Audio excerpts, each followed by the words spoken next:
Good evening. Sorry I'm running late. Seems to be a pattern again. I do have to jump right in because um it's starting. I did say I did tell him to go ahead and start without me because I was running a few minutes behind. So we'll see where we're at. Let me just get that pulled up here and then we'll jump right into it without any sort of ifs, ands, and buts about it. Let me just get my stuff organized here real quick. I'm not sure where to put everything. Everything looks a little bit off. I don't know. I don't know if you really need to see like my webcam and stuff because I'm gonna be on the screen anyway.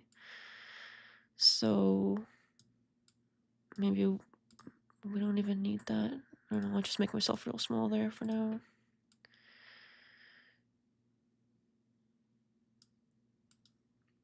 Okay.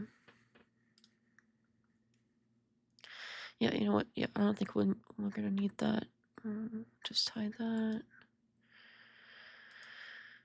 And all right, let me get this pulled up.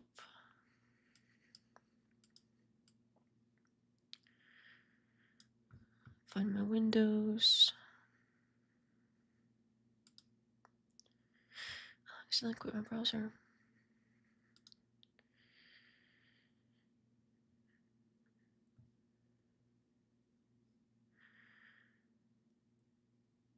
Oh, I forgot to do the chat thing. 1 second.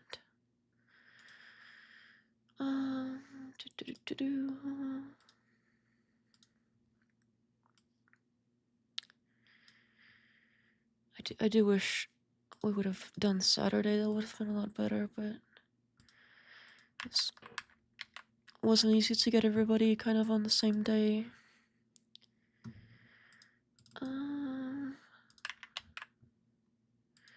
And this works too. It's not like it doesn't work. It's just a little bit rushed, but it's not a problem at all. Okay, let me real quick. Hello, everybody. Hi, hello, hi. He's working on technical issues. Oh, good. So it's not just me. I don't feel so bad. Thank you for letting me know. We'll jump right in there though. And get that set up. I shouldn't have a problem. Well, not never. I usually don't have a problem with panels when I'm joining somebody else's thing. That usually doesn't give me trouble. So I don't expect to. I don't expect like a technical issue stream or anything. Let me just get my link and jump right in there, and then I'll switch over to the other view. And then we'll do links and everything after I'm already in there and when somebody else is talking, so I'm not taking up time for that. Where's my link? Oh, here it is. Okay. Get this.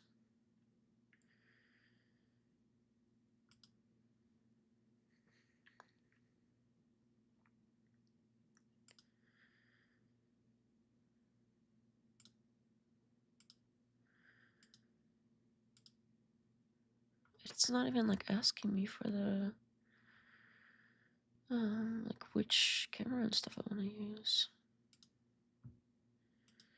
It's kind of annoying.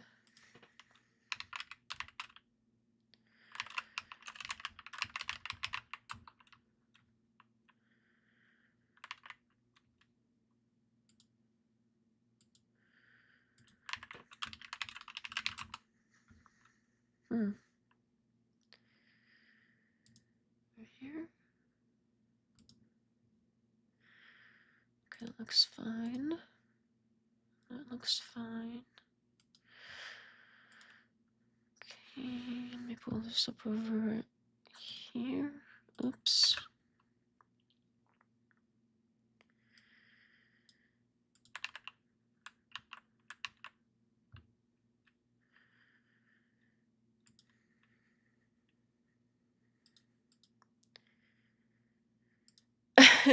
Unfortunately, I do have a different debate going on with this. Well, I don't know if it's really a debate. It's like a debate-ish conversation on this panel thing. So I do already have I do already have prior commitment, unfortunately, which is what we're setting up right now. Let me just get this pulled up.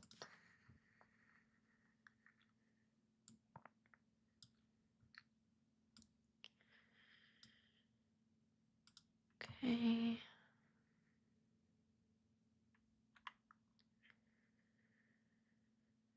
You guys let me know if it's like echoey or something when I get in there, and I'll try to fix it. But I think it should be fine.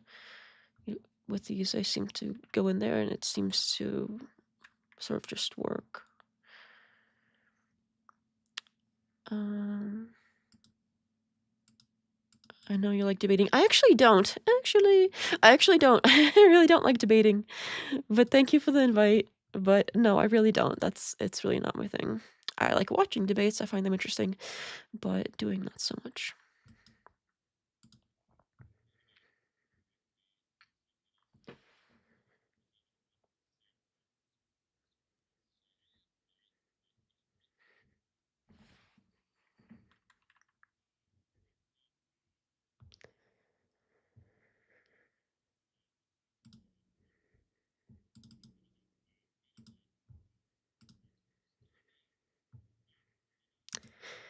Hello. Thanks. Just getting oriented here.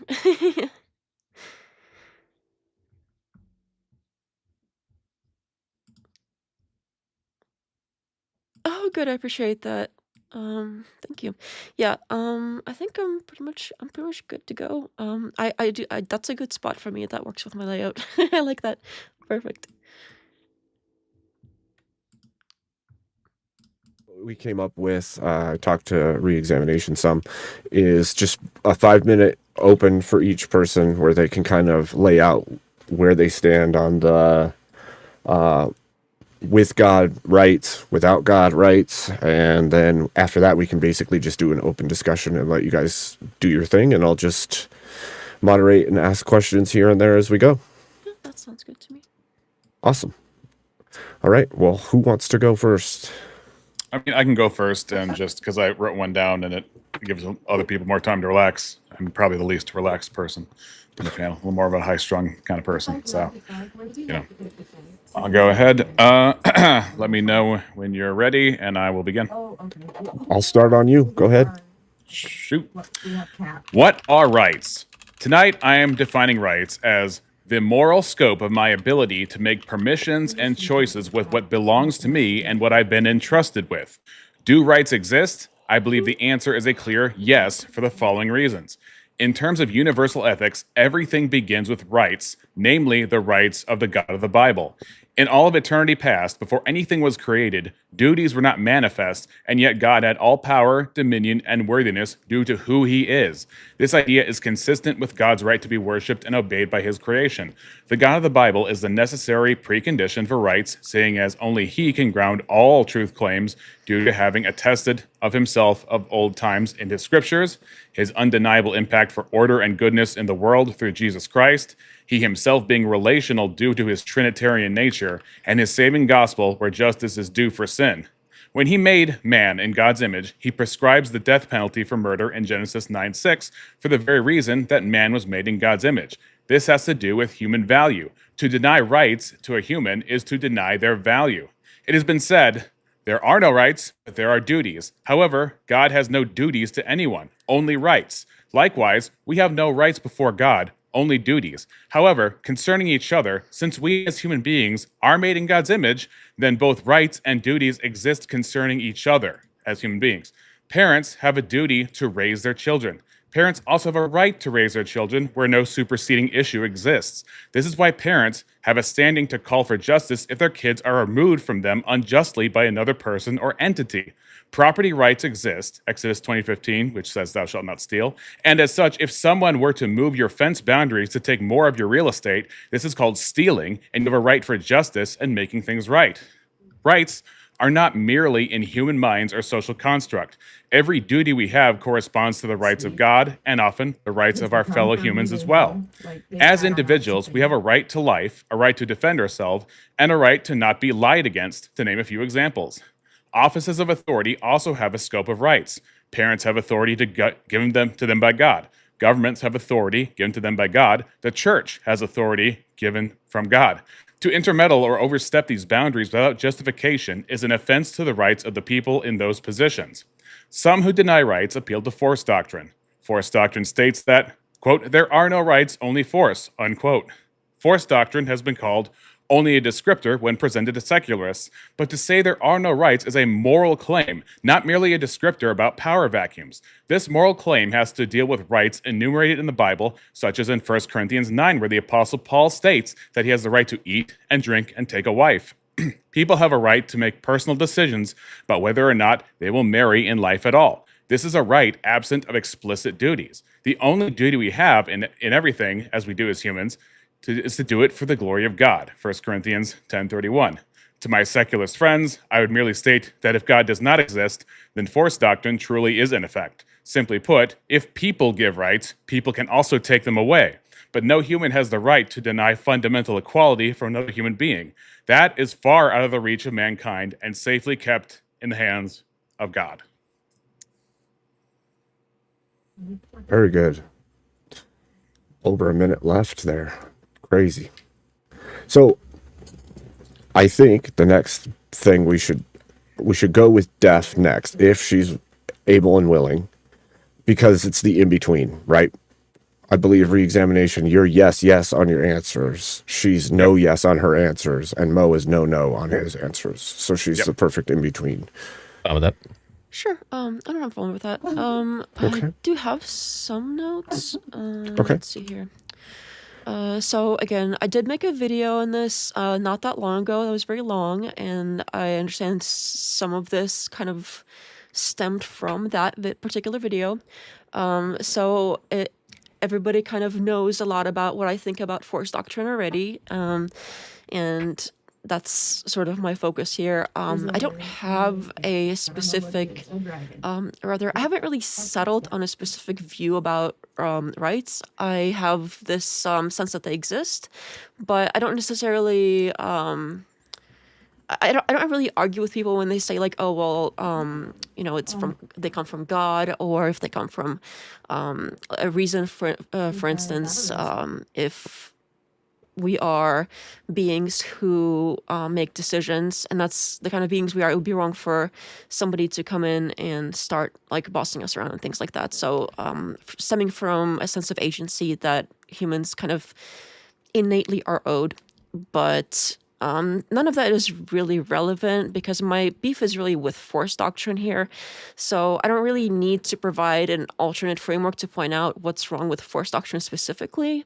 So that's my goal here today. And there's plenty wrong with it without even needing like an alternate framework. So I don't have any religion to sell you or anything. I'm basically like, here's this force doctrine thing that's been going around. And here's what's wrong with it, because it's quite a bit. So it does have this definition problem. So sometimes people who are like, oh, force doctrine is a thing, they define rights as basically enforcement, and they have this circular thing going on, and then they go, no, it's not circular, but it's super circular. I guess we'll get into it. I'm not going to harp on that too much. But even if we set the whole definition thing aside and just look at the claims, so force doctrine needs three things to be true at the same time. It needs men to act as a unified category. It needs physical force to be the determining factor in how rights work. And it needs women to have zero participation in enforcement.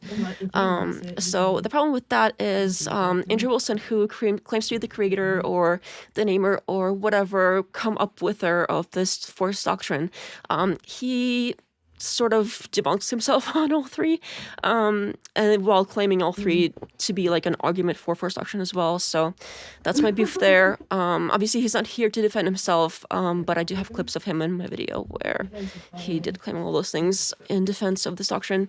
And it looks like Mo here wants to take up the mental there for him.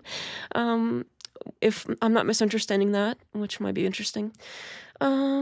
And the biggest problem with force doctrine is it confuses enforcement with origin. So it keeps going on about how who particularly enforces. Is it men or is it women that enforce? Whatever it is. But enforcement is not the same thing as origin. And that is a big leap that is yet to be proven. So I would be interested in seeing how we sort of square that particular circle. So yeah, I don't want to harp too much. We can sort of get into it here. I do have more notes, but again, this isn't. I'm not expecting like a formal debate or anything. It's kind of a back and forth with the disagreement in it, I guess. Thanks. Awesome. All right, so I guess then we will do Mo's opening 5 minutes. And Mo, again, you said no on both accounts, correct? Correct. Yes. Okay. All right. Tell me when you're ready. Yeah, I'll just go into it. I don't really have a very long opener, but just put something simple together. My position is a simple one. Rights are not entities floating around like a tooth fairy, making sure everyone gets their so-called rights. For a right to mean anything, it must actually restrict what people can do. And the only thing in the real world that can do that is enforcement. You can ground reason for rights in anything you want. It could be God, morality, philosophy, whatever you want. But unless there is a mechanism that enforces them, they remain ideas. They remain these metaphysical concepts, not realities. So the real question isn't really where rights come from. It's what actually governs behavior. And the answer, in my opinion, is very simple. It's force. Without it, rights don't exist, and they're just wishes. And fortunately, you're debating Mo tonight, so I can't speak for Andrew. I'm having a slightly different conversation with that because I think he goes into, I guess, other things that you mentioned in your video. I'm sticking mostly, unless you want to get into the other parts of force doctrine, what rights are and how they're applied in reality. That's it.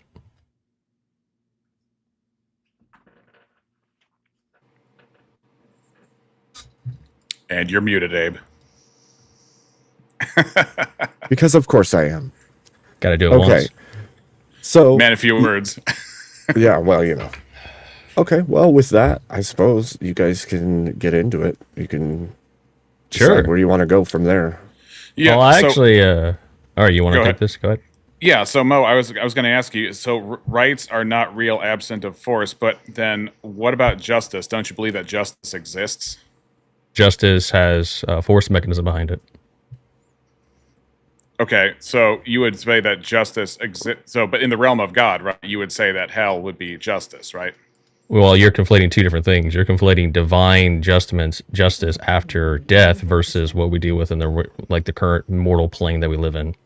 So here's the difference I see immediately is that I put justice in a moral category, which is transcendental and immaterial, and you put justice in what seems to be a legal governmental realm.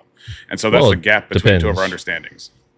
Depends on what form of justice you're talking about. If you're talking about God's justice, that would be different from a government deciding what their justice is, because if a collective of people get together and they decide something's just, that doesn't mean it's just in the eyes of God. So there's two different things. Correct, but what's just in the eyes of God would necessarily be objectively just, right? Okay, I can agree with that, yeah. Yeah. But once again, that's a post-death judgment that you're referring to. That's not what we colloquially use as far as rights go, like my right to freedom of speech, my right to property.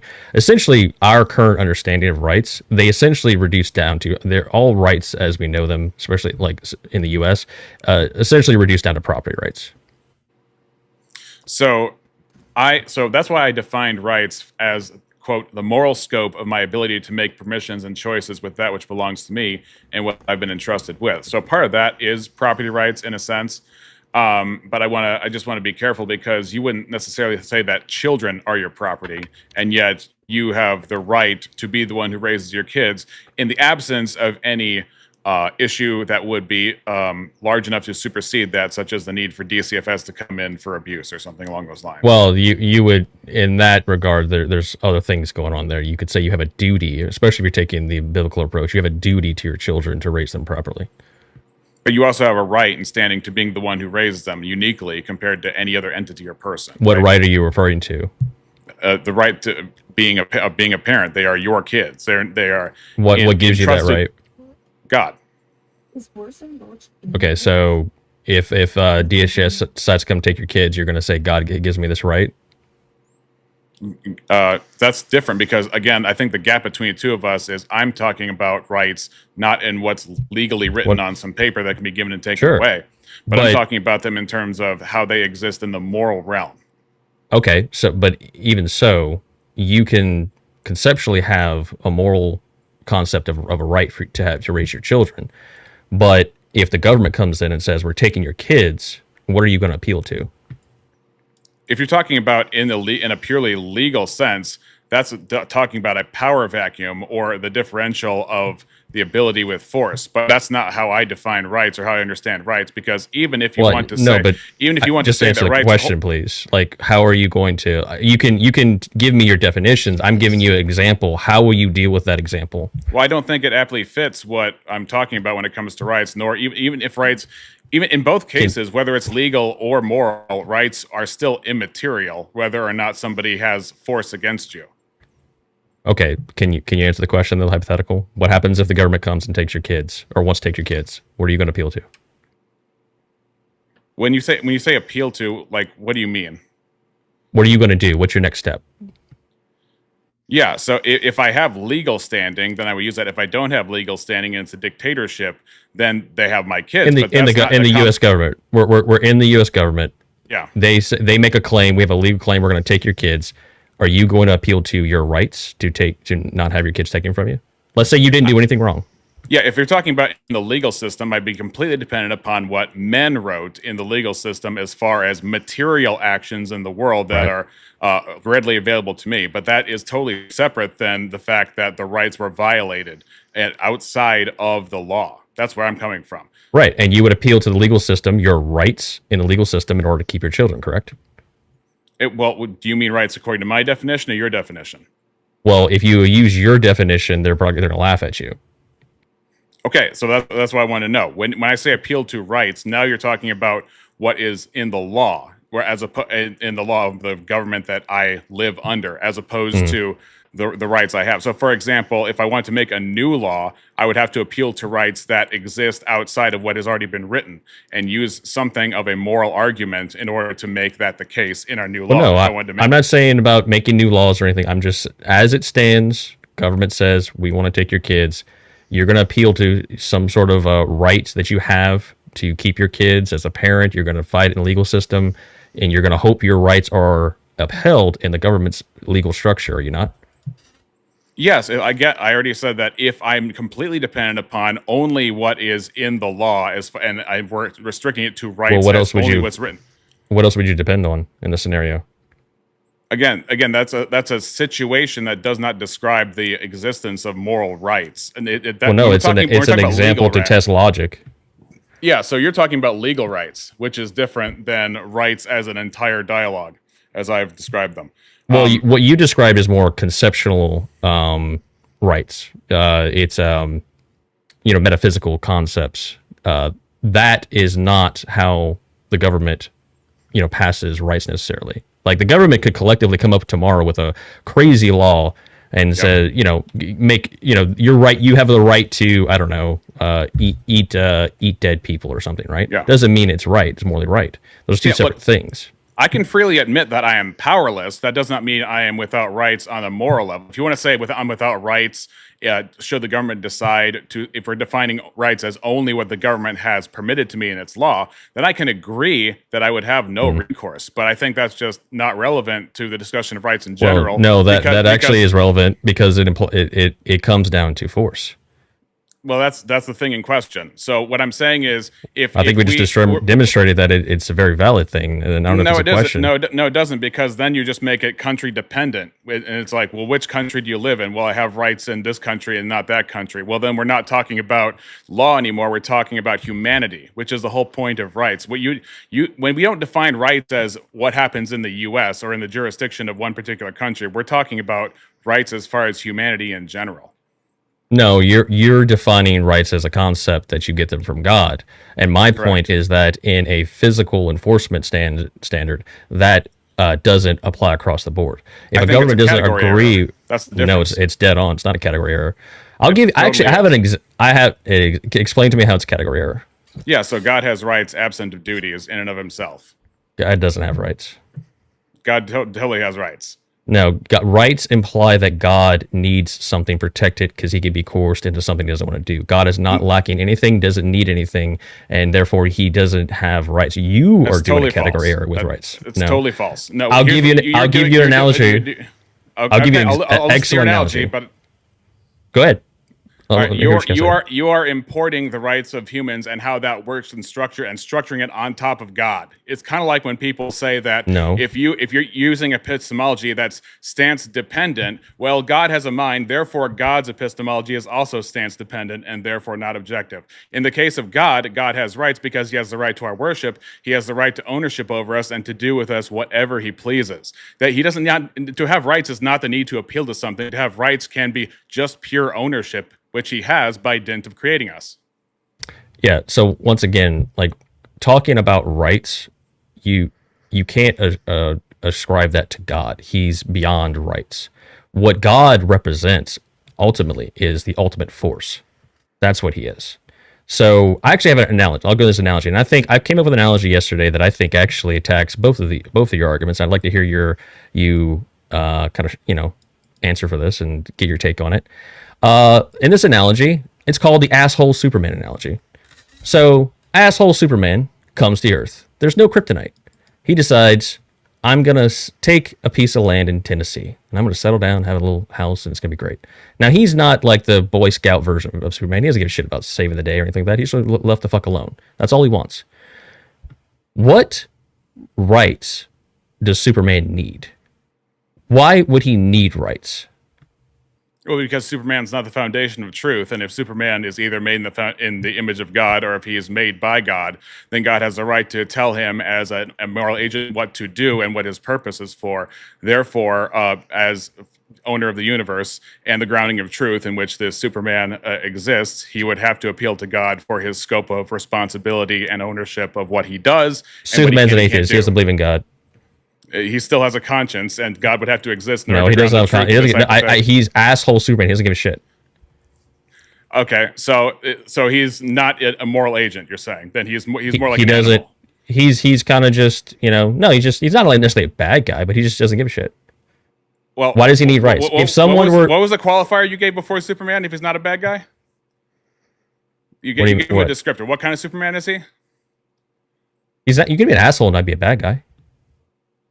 Okay, well, we'll just move past that. So if I'm an asshole, that makes me intrinsically a bad guy. Well, I think we're all intrinsically bad. That would include being what you said. Yes. Okay, a bit of a dodge, but okay. So anyway, with Superman, if you are an a-hole, you are necessarily a bad guy. Yes, I don't know what else insinuates from that. Yeah.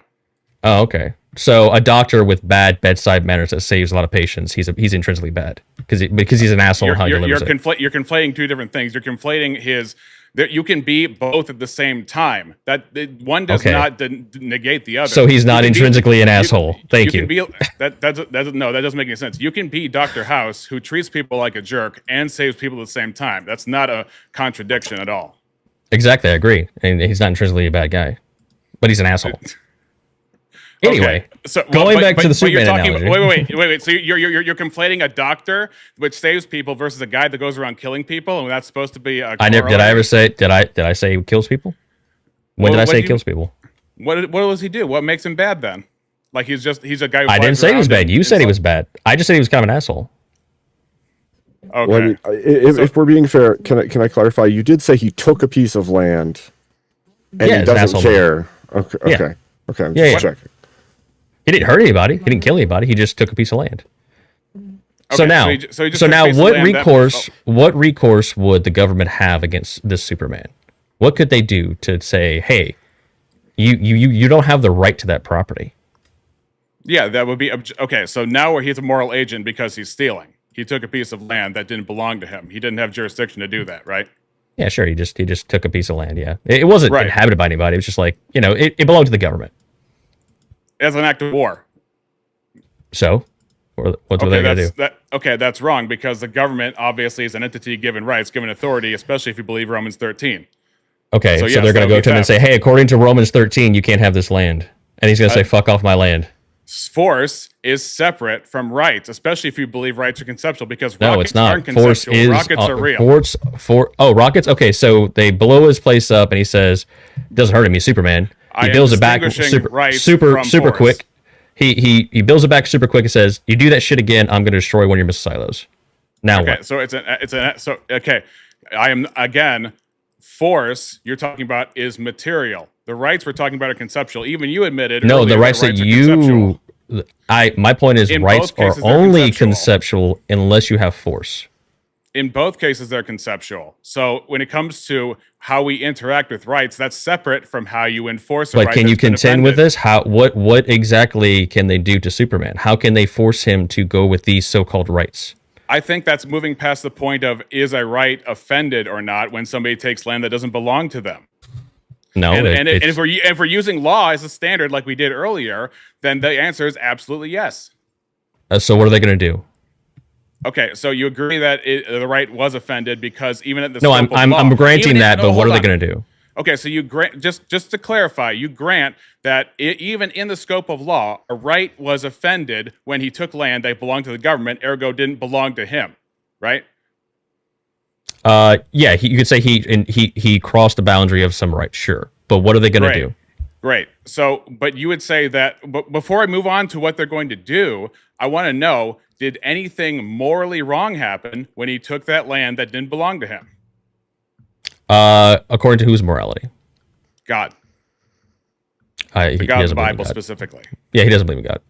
So according to his morality, that's not relevant. That's not relevant. According to his morality, he didn't do anything wrong. You already included humans in this equation, and he's a moral agent because he's interacting with these on a moral level, right? Okay, They're accusing but him how of are they stealing, going to? right? They sure. don't accuse animals of stealing if they go on Okay. private property. Grant all that. They go up there and say, "Hey, you stole this shit," and he says, "Fuck off." Right. Now so what? We do live in a universe which is coherent and contingent upon God's existence, right? In this hypothetical. Sure, we can say God exists in this universe. Great. So when he took that land, did something wrong happen morally? I can even grant that. Yes, something morally wrong happened. Sure. Okay. According to your standard. I'll say whatever standard you're going to come up with, something morally bad happened. Now what? Okay. So then the government's right to their land was offended, absent of what was written in law. Sure. Now what? All right. So, okay, now that we've established that moral law exists that includes rights of entities such as people in government, we can move on to what the government's going to do. Well, in this universe where Superman always wins, then Superman wins. But the right, as you had conceded, is still offended not only in the legal realm, but also in the moral realm. Right. And so nothing happens, right? What do you mean nothing happens? Detail that. Nothing happens. They can't do anything. I think at that point, what he's saying is the right did nothing. It was The right is just a statement. Yeah. It's just you should do this, and he's like, "Fuck off," and nothing happens. I don't think the right, as in what is in the mind of God, is required to do something physically in order to exist. Okay, so you admit So then hold on, let's stay there then. So then you admit that the rights framework that you're putting forth is ultimately more of anything that's just conceptual and really doesn't have force behind it necessarily. It has to have force behind it because it's based in God, based on my definition. So if you're talking about ultimate judgment in hell, there's force. But if you want to say that it doesn't necessarily have apparent force in this life that is spottable by human eyes, then I can grant that. Okay, good. But to say, and then so rights don't exist without force. That's like saying that if you break a law, in the one country and then you escape, then the law had no force because you just jumped it, and therefore even law has no force either. But in the case of God, there are actual rights that you can offend that exist regardless of whether you see it manifest in this life or not. That's what Psalm 73 is all about. He talks about all these rich people who are corrupt and they get away with all this stuff, but in the end, he saw their end with justice with God. But justice has to do with the offense of a right. Now, even in your framework, though, we've established thus far that ultimately your framework doesn't do anything unless force is behind it, and that's why rights don't exist. Force exists. That's the only thing that governs human behavior. Do concepts have to? When you say do anything, you're trying to say that if if rights exist, then they have to be physical, or they have to have immediate physical consequence, like gravity. Well, then what's the point? No, my to restate, rights, unless they have an enforcement behind them mechanism, they are just concepts in your head. That's it. How do you think law? Is there such a thing as an unjust law? Sure. By what standard? By whatever standard whoever they're judging the morality against. Some people could say that, according to their standards. Some people might say Christian standards. It depends on what a moral authority you're appealing to. So is there in the universe that we currently live in, is there anything that is an objectively unjust law? I can grant that. Yeah, I grant that. Okay. What's your point? So if you have an unjust law, then you have something outside of the law itself that demands that to be corrected, correct?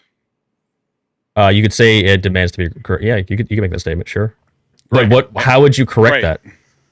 Again, I think the how is completely irrelevant to the existence of the rights. No, it's not. I think you want to dodge the how because you understand where the how goes. No, I think you want to dodge the existence because you need to keep it in the legal realm for your idea. No, I'm keeping it in the physical realm. The physical realm. That's what we're talking about here. Why should I believe it's in the physical realm? Because anything that you're going to do to restrict human behavior has to take a physical manifestation. Okay, so if I speak, you would call that a physical manifestation. You're using your physical mouth to make voices, yeah. Right. Okay. So if I slander somebody, then have their rights been offended? If nothing happened to them? Depends on if you can prove the slander. That's in a legal realm. I'm saying if I slander somebody, you're using a legal term. You're using slander. That's a legal term. So are we? Okay. So if I lie, if you want to refine it, if I lie about somebody so as to damage their reputation in public, but they still keep their job and the life goes on, but they might lose friends as a result of that.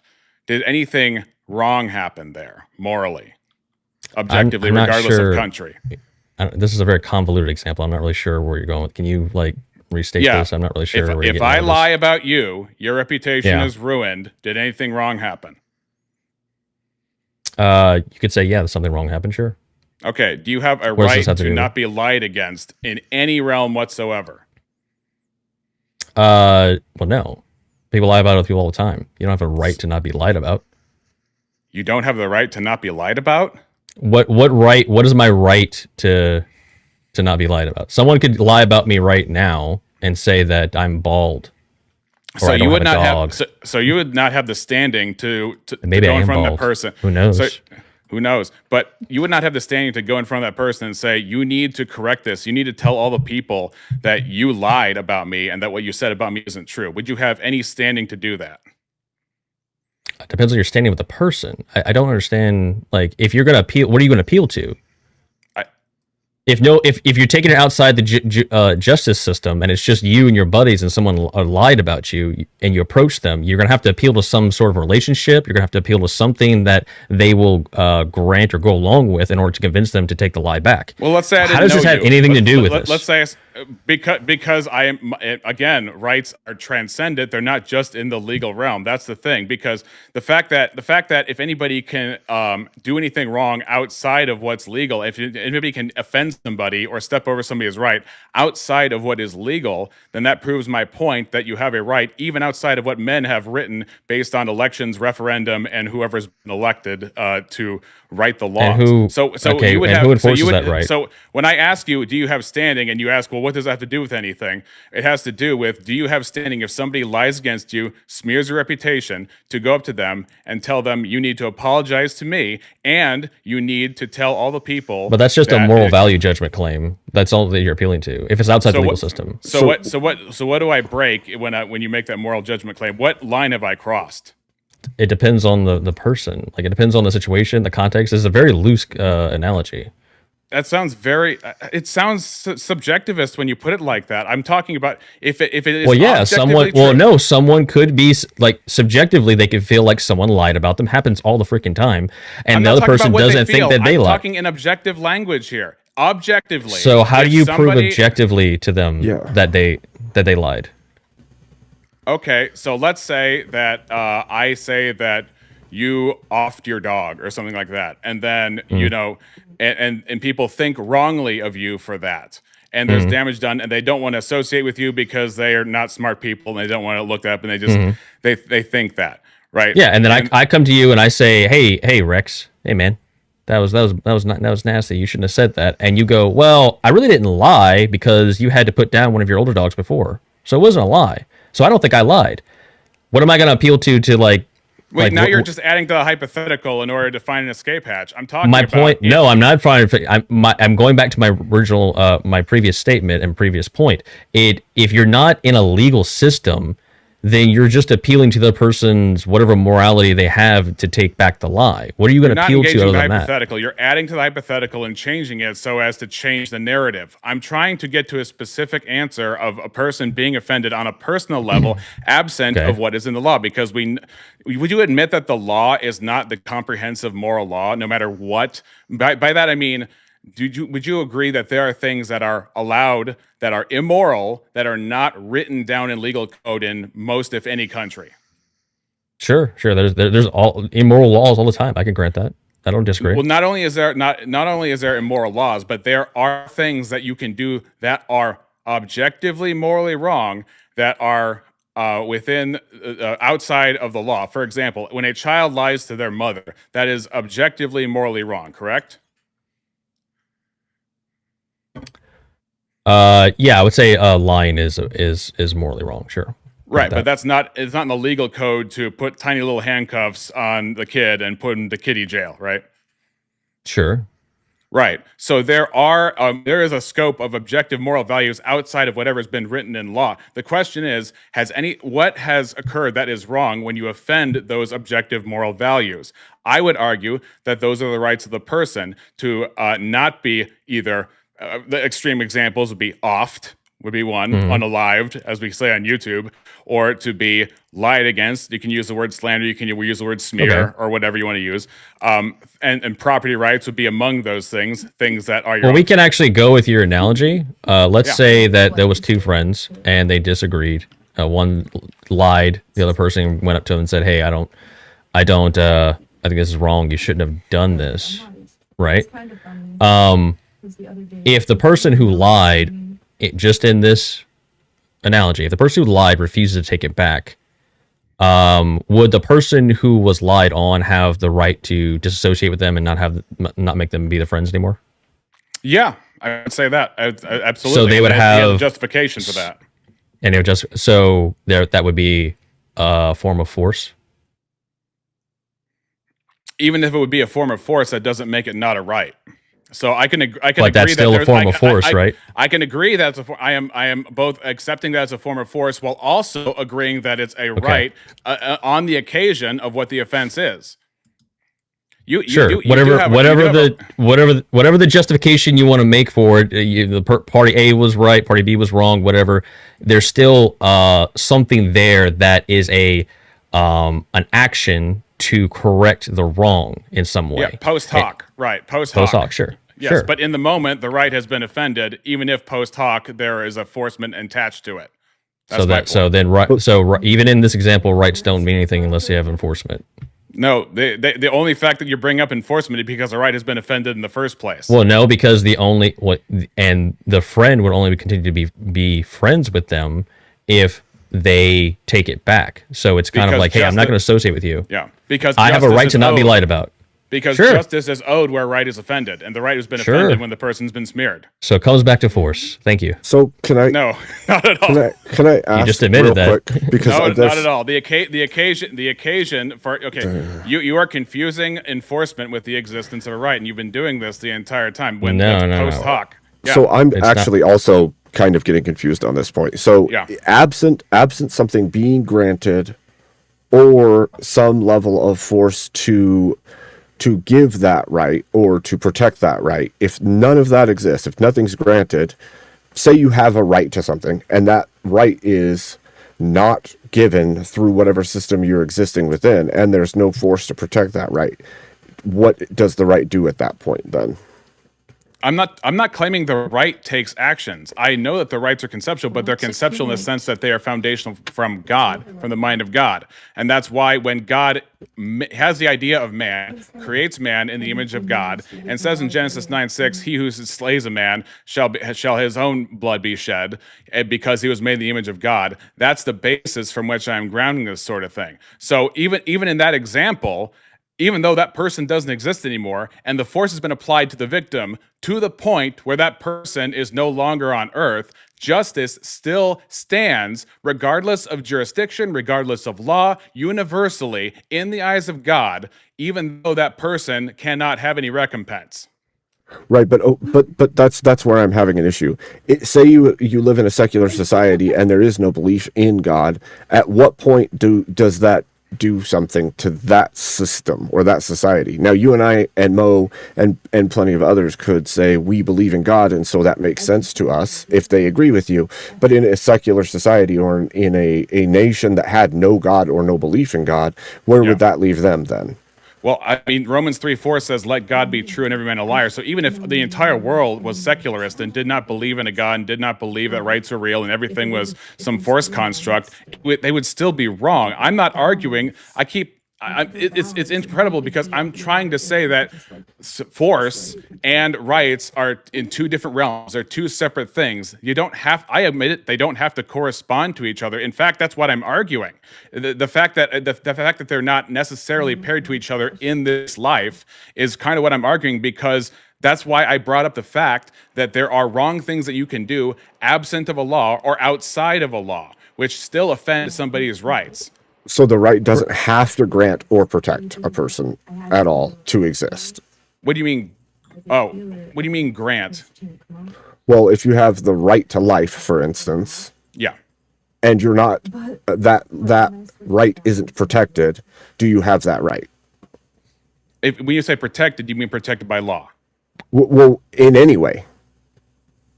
Because your life could be taken at any time by another human being, by an animal, by something else. Like, do you actually have that right, absent something, right? I think you still have rights even if you die in a car accident. I don't think it follows that somebody died in a car accident, therefore they didn't have the right to life. That would be a fair statement. Yeah, so actually, I would like to hear from Defnot. I haven't heard from her. Defnot, can you explain to me, with a Superman analogy, what exactly would be a proper way to deal with something like that? Sure, that would be fun and like Superman cool. But you have already heard a lot of kind of what I think about force doctrine and everything, but I don't really know anything that you think about it. I don't really know what I'm arguing against here.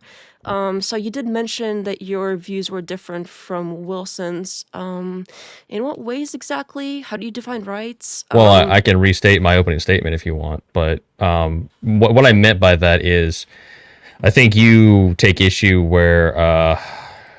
you take issue with force doctrine in general, but the portion of force doctrine that men have a monopoly, I'm not really even continuing with that portion of the argument right now. I'm simply contending with that rights don't exist with absent force.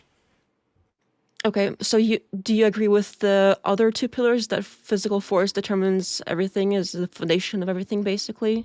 Is that something? So I have notes here. You said for force doctrine to work, women have to not participate and men have to act as a collective. Is that correct? Yeah. Mm-hmm. And what was the third one? You mentioned the third one, but I missed it. Well, he did mention the monopoly, the force foundation of everything, and men have to act as a unified category. Monopoly for... Okay, so I don't think that's actually a fair representation of force doctrine. Force doctrine... Okay, well, I mean, that's what the creator said, so sue me. Well, no, I think that's a straw man of his argument. But so force is simply... Now, whether you collectivize with a group of people and you decide you're going to use the collective force, that's still force. Okay, makes what? Okay, can you define rights, please? Because what are you talking about here? Because I'm still confused. Makes rights? What are we making? Because we're talking about rights. What does it make? It makes in the case of rights, it's how you correct actions in humans. Okay, I still haven't heard a definition for rights. What kind of definition? You know what? Let's go ahead and look up the definition for rights, so we're not talking past each other. I actually think that's a really good idea. Right. A right. That which is morally correct, just, or honorable. So morally correct, just, or honorable. Now that has a few things hidden in there, because then you have to ask, what morality are you appealing to? What morality are you basing this on? What moral authority do you base this on to make this assertion? Sure, but most people do have some sort of morality that they appeal to. So regardless of what they appeal to, most people do seem to agree. I can grant whatever morality framework you want. So let's say in the case of the Superman analogy, like what do rights have to do with him? Why does he need rights? Well, Superman doesn't exist, so sure, if there was some... So you don't want to deal with an analogy? I'll tell you what, we'll break it down then. We'll take it down to a tyrant. Of something that is literally impossible. I'm sorry. Why does somebody... We can take it down to a tyrant. We'll take it down to a ruler tyrant. We'll take it down to a ruler tyrant. Why does somebody need rights? You don't want to go with that analogy? That's fine. Go down to a tyrant. Are you having issues with a tyrant too? You can make it better. Why does somebody need rights if they can literally basically do anything, right? I mean, in this analogy, that's the point. Can Superman be harmed in any way? Because like in the real world, people can be harmed. So sure, he doesn't need anything. That's great. Completely irrelevant to reality. And but okay. No, it's not irrelevant. So this is something that I've noticed that you do quite often. You don't understand taking an analogy to an extreme to test logic. That's a completely valid way to have an argument and test logic in that way. But if you don't want to go with that, we can go how that relates to reality in any way. Well, using analogies, logical analogies to test your framework is a completely fine way to test logic. Sure. So I'm not offering a particular framework for one, but sure, we can go into it. I mean, I'm fine sharing my opinions on things, but what I have a problem with is force doctrine specifically. So can you explain how problems? this like impossible being is relates to proving somehow that force doctrine, which would be what for you exactly? Well, logically, Superman would not require rights. Okay. They would be he would have no use for them, and also there would be no way to enforce rights on Superman in any way. Okay. So logically speaking, an impossible being doesn't need rights. Okay. So how does that relate to? Okay, fine. Let's take it down to men give women rights specifically. That's the one. I actually wasn't even going to go there, but we can go there if you want. Let's take it down since you don't like that. Let's go down to a tyrant, a king. There's been plenty of tyrant kings in history who have ruled with an iron fist. What they say goes. If they want someone executed, they are. What does a king in that situation, what does he need with rights? And who can enforce rights on him if he's all powerful in his current domain? Well, everybody else. No king is like ultimately powerful like Superman. Like that's why the Superman analogy was so crazy, because no being like that exists. Regardless of if he's a king or if he's anybody else, no being is infinitely powerful so that they can't be harmed. Besides, well, God, maybe if you believe in that, but that's kind of irrelevant. Okay, let's go with that then. Okay, so you're saying that the king in this scenario is kind of a douchebag. He's kind of an asshole, like Superman. Okay. He doesn't really need rights, or he can't really have rights to enforce them. But you're saying that, well, if enough people rise up, rights. I mean, what how does he need rights? Because that's an interesting word for this. Because, like, sure, nobody really needs rights if they don't want them, but most people do want them. Like, I think the right to life is pretty important. Yeah, sure, pretty important, but. I thought you didn't think rights existed. Interesting. So what is this like need? What I'm living inside your framework here, because like need rights. Do they want rights? Are they like a psychopath and they don't care what happens to them and they just want to go out there and like roar? Like sure, maybe they don't need rights then if they don't care if they die. Like okay, maybe. Can you answer the question? Why would this king need? You were on something there, and I was willing to even go with that and grant it that. If this king was a tyrant and enough people got sick of his shit, the people could rise up and overthrow him, correct?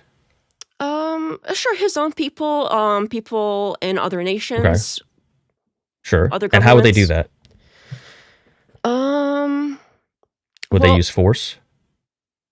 Sometimes they do. Sometimes that does happen. But usually people start with protests and things like that. So in order to rule, kings don't generally rule by pure force. That is very rare. If that does happen, it doesn't last very long in history. Whenever any particular tyrant, they need to take a hold of the institutions. They need to take a hold of How does a king rule without force? I'm not saying he rules without force. I'm saying he primarily does not rule via physical force. Primarily. Okay, so how does he do that? Well, I'm getting there. Primarily, they take over institutions. So, basically, for any government to exist, whether it's an evil king or like a pure democracy, which would be evil in my opinion, but for any sort of government to exist, people have to believe that it is legitimate. Because you can't, like, at some point it becomes a numbers problem. You can't literally force everybody into submission. So people have to sort of agree on some level that this government has a right to, I suppose, rule over them in some way. And they so the collective? What? What collective? The collective of people. You said sure, the people. Sure. I'm trying to like distill your argument because you're kind of all over the place. I don't understand. Can you please like drill it down for me? Just like how does a king rule absent force? Like what is the mechanism? Why are you adding this like absent force thing? Okay. I'm not saying he doesn't rule with force at all. Just because I'm saying force it's not a binary. It's not a binary. You're misunderstanding. It's not a binary thing that I'm proposing. Okay. When I say absent force, I mean. No, you're just not understanding because you're not listening. When I say absent force, I mean he would choose. I'm not going to use force to rule this particular thing that I'm handling. He still might have access to force, but how does he rule in that regard? Explain that portion to me with no force. The institutions, courts, other people. What does people. that mean? Other people. Yes, other people under him and other people under them. There's a whole hierarchy. So he wants to pass a new law. So he wants to pass a new law. Finish a sentence when you ask. I'm trying to understand. Well, it's annoying to me because I don't understand. You're rambling on and I don't understand. I mean, why don't we let each person speak their whole portion and then let's respond to it because that way we can get a full idea out. So I'll try to like take notes or something. I don't know. Great. Okay. So what part of the governments have to have some sort of legitimacy in the view of the people do you have a problem with? That's a question. Yes, it's a question. You're not the only one that gets to ask questions. Like, I thought you were going to give your case and explain. Well, I'm getting there. Okay. So restate your question. It took me off guard. I thought you were going to actually explain something. I was going to take notes, but please, what's your question again? What part of the government has to govern via legitimacy? So people have to believe in this government and think it's legitimate for the government to even work at all. Do you have a problem with that? Depends on the government structure. Well, what kind of government can govern when the people don't think it's legitimate? Like when literally like everybody in the country is like, no, we don't think it's legitimate. That's generally when governments fall apart. I don't know of a single one that has survived that sort of Are you familiar with 1979 Iran? No, I'm not. Okay, so 1979 Iran. Before that, if you looked at the cities there, if you looked at the people, it was very much looked a lot like the American cities. Women were walking around in miniskirts. It was, kind of a more modern civilization. And then in 1979, there was a revolution where a couple thousand very violent men overthrew the government and subjected everyone because they were willing to kill and fight and use force, and no one else was.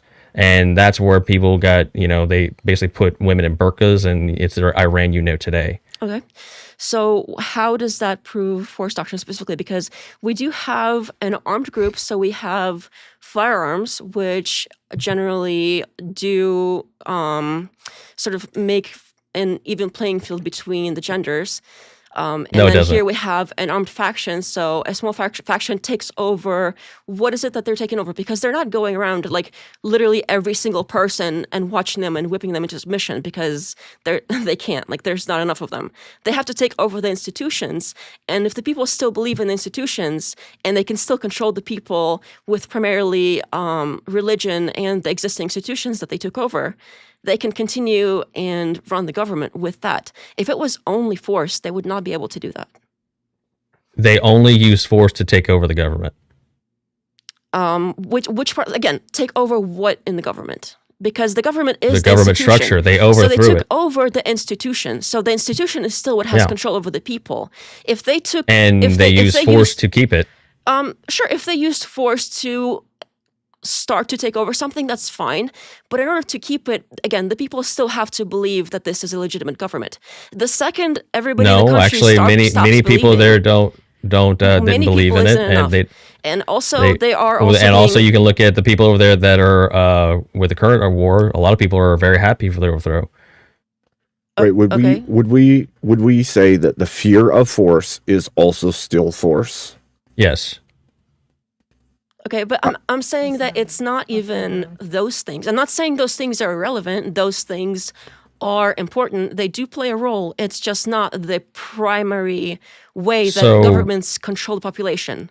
Well, then, in the example with Iran, what did the violent couple thousand guys you use other than force to take over the government? Well, my problem here is the take over what? Because it's not like they literally went The out government. there, like I was saying. Yeah, again, the government is an institution. So it's still an institution that has power over the people, and the people still believe in this institution. If the people stopped Okay. believing that this institution mattered to them at all, they wouldn't be able to do anything with it. They could take over the government with force, fine, but it wouldn't matter because the people wouldn't believe in it. And Okay. they'd be like, okay, Okay, bye. okay, great. So I'll even grant that. In your scenario, Thank you. enough people were sick of it, and they're like, we don't want this anymore. These guys, hey man, only a couple thousand guys came here. This is bullshit. We're taking this shit. We're not putting up with this shit anymore. What are they going to do? They stop complying. Is that they stop complying? So they just like lay down, or like what do you mean by that? Well, it depends on what the situation is. Like, what are they being forced to do that they're not happy with? Well, they just have a government structure and they're tyrannical. They stop listening to whatever grievance the you wanna government come up says. If the government says pay taxes, they just don't pay taxes. Okay, so would that be some sort of correction, some sort of force mechanism? Not paying taxes? I mean, Yeah. it's definitely not any kind of physical force. Not doing something isn't really like Physical force is I not don't just see physical. how that. What? Force not. I think this is also a thing that you get wrong a lot. Is you think that force only is like a big dude with a club and me club you, Oh, me, no, me, that's- me take everything. I literally don't. It's I not argue the against case. that. I don't know if you've seen like all of the Force Doctrine videos. No. And some of the older ones. I'm not saying you don't argue specifically- against that. That I'm is saying that no. you- I'm saying you that conflate is the what two. I do argue against. I don't know if you've seen my older videos, but that I literally make that an exact point, and I literally use dude with a club as an example. This is crazy, but that is my point actually. That it's not like enforcement in general isn't only physical force. Therefore, both genders are force. capable of it. But it's So- force. Sure. Can we define force here? Because my problem isn't with like enforcement in general. Because like it is my argument that enforcement can be done in many ways that isn't physical or even. I would say in fear force. I of would define it physical. as a mechanism that compels or restrains behavior. Okay, so that doesn't sound like it's physical to me. So how It is can that be. something that? Restrained behavior can definitely be No, physical. it can be, but I'm saying it's not necessarily physical by your definition. So how exactly No, it's not. does that? Okay, I agree. How exactly does that keep women from enforcing? If that is your definition, women can enforce just Well, fine you- with all kinds of social pressure. Well, okay. You seem to really want to go into the gender monolith of force, so I can appease that for a moment. So ultimately, when we're discussing force, and you agree to the definition of mechanism that compels or restrains behavior, you think that's correct? Sorry, what? Can you agree that a good definition of force is any mechanism that compels or restrains behavior? It depends on what we're talking about. So I think for like specifically my arguments against force doctrine is specifically defined by the creator as physical force or fear of physical force. So that is specifically what I have beef with. Okay. If you define force in some other way that includes like social pressure and things like that is actually my argument. So I'm actually all for that. I don't have an issue with that. Okay, so when it comes to force, with the definition that I'm kind of working with here, so then it doesn't have to be let's physical, say you just to be clear, right? force is not always physical, no. But also, once again, you keep saying the creator, Andrew, he's even said such. So he's even made arguments around that. I'd love to see But that. anyway, when it comes to force, especially when we're talking around rights and laws, ultimately men do have a monopoly on force. They are stronger. I think women only have, in a best case scenario, up to like 60% grip strength of men. So when you have a group of men, as the case we saw with Iran in 1979, a couple thousand men, and they're willing to use violence, it's far more effective than writing a letter or any other thing that you're going to do that a woman's going to do. A woman does not have the capability that a man has. So when we're talking on the raw, brutal nature of force, men do have a monopoly on it. And if men want to collectivize, like we saw in Iran, and do something, there's not a damn thing any woman can do about it. Okay, I have several problems with this particular thing. So this monopoly on force, you saw the video, so I'm confused why you're bringing this up, because men Doesn't mean I agree have, with it, even if I saw it. Right, because, I'm confused because I have already talked about this point. Men don't have a monopoly on force, so if women do participate in like up to, I think like 15% or something as far as cops go and military and other physical enforcement mechanisms, how do men have a monopoly on anything? Because if you were to take all those women, let's say whatever number it is, let's say it's 1,000 women, and put them up against 1,000 men, okay, they wouldn't stand a chance in hell. But that has nothing to do with the reality today. So men that is don't reality. have a That was the monopoly. reality for Iran. Okay, men don't have a monopoly on force, and we can kind of get past this and get to the Iran thing. Well, no, I'd like to actually dissect this. What is your reason that men don't have monopoly on force? Because I think this is important. I just told you, because if men are generally like most of the enforcement mechanism, most isn't enough for monopoly. Monopoly has to be exclusively one thing. You can't have 15% of women doing the physical enforcement. It's not ifs, ands, and buts, and coulds and couldn't. I'm talking about reality here. I'm talking about reality. I think you're living in like Hollywood fantasy film where women can take on men. But anyway, going into this scenario, I don't have any kind of fantasy that women can physically like fight out men. I 100% agree that men are stronger on average than women. That is not at any point, that has never been debated. So please don't like try to what is it? Okay, well then I'm glad you clarified, and this makes this even easier. So when we say men have a monopoly on force, you can say that, well, we have a police force and the majority is men and then there's some women in there. Great, that's fine. But that's not what we're referring to. There's two separate things. We're referring to the physical raw strength of men versus women and how that performs when enacting force, as once again we saw in Iran. Okay, but I thought we just agreed that force wasn't only physical strength, that there is more to enforcement than the physical strength or fear thereof. We just agreed on that. So if we're talking about a different kind of force now where we're limiting to physical things, I would like that noted so that we can shift to that discussion, because that is a different conversation. So I think what's being missed here is that if we go bare bones, right? Yes, currently force can be used in social pressure. It can be used in the fear of force, right?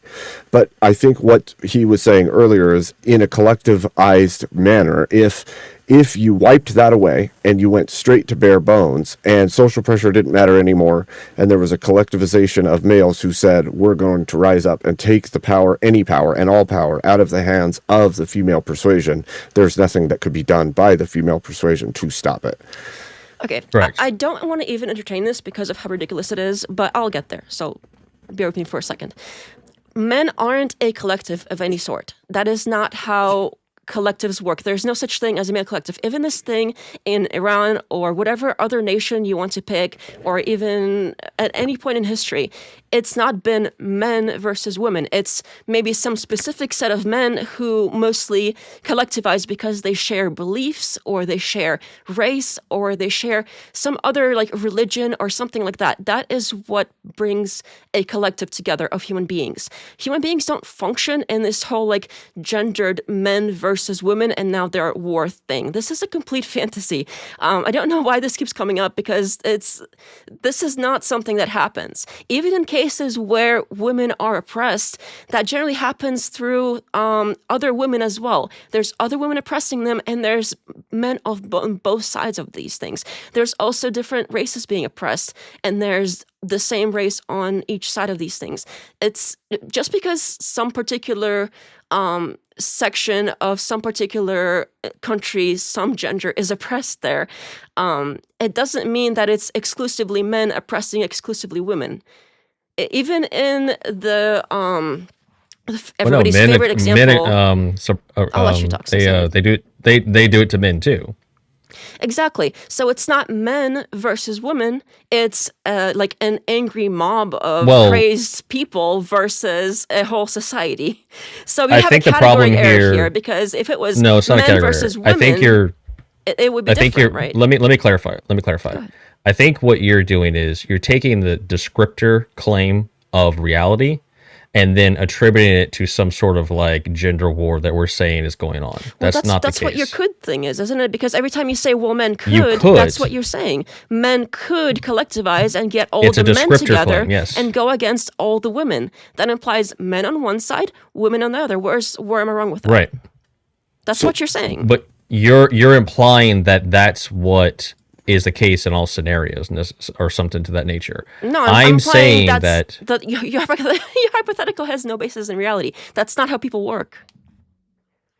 Well, no, the hypothetical is used, once again, hypotheticals are important to prove logical reasoning around what could happen and what the world we live in is, right? I don't the reality disagree, of it. but they also have to relate to reality in some way. So, well, I would say it was very much related to the Iran 1979 reality. You know, put things in everybody's butts. I'm not saying that aliens grant us rights. Okay. So in the 1979 crazy, situation in Iran, do you think there was like women with the men going there to charge and take over, or do you think it was just all men? It's not really relevant in this particular case. How is that not relevant? Well, I'm getting there. It's not really relevant whether it was like specifically men doing it or specifically women doing it, because again, it's this, I think we've already been through this, but this is a specific group, and it's not because they're like, okay, we're all men, let's get together and as men go and take over this thing that's a woman thing, okay? That is not what happened. It was their, I would love to look into the history, so I don't want to talk out of turn here, but I pretty much guarantee if I look up any example you give, it's going to be, okay, we are a collective of people who have some belief, whether it's religious or political or whatever, and we're going to go after these other people that have some other opposite political or religious belief, and they're not collectivizing themselves based on their gender. Okay. Well, I can even partially grant that, right? Let's say that, yeah, they got behind some ideology, whatever, right? They decided that they were going to go with, a religion, a collective movement, whatever thing you want to say it is. At the end of the day, the force that showed up to overthrow the government was a couple thousand men.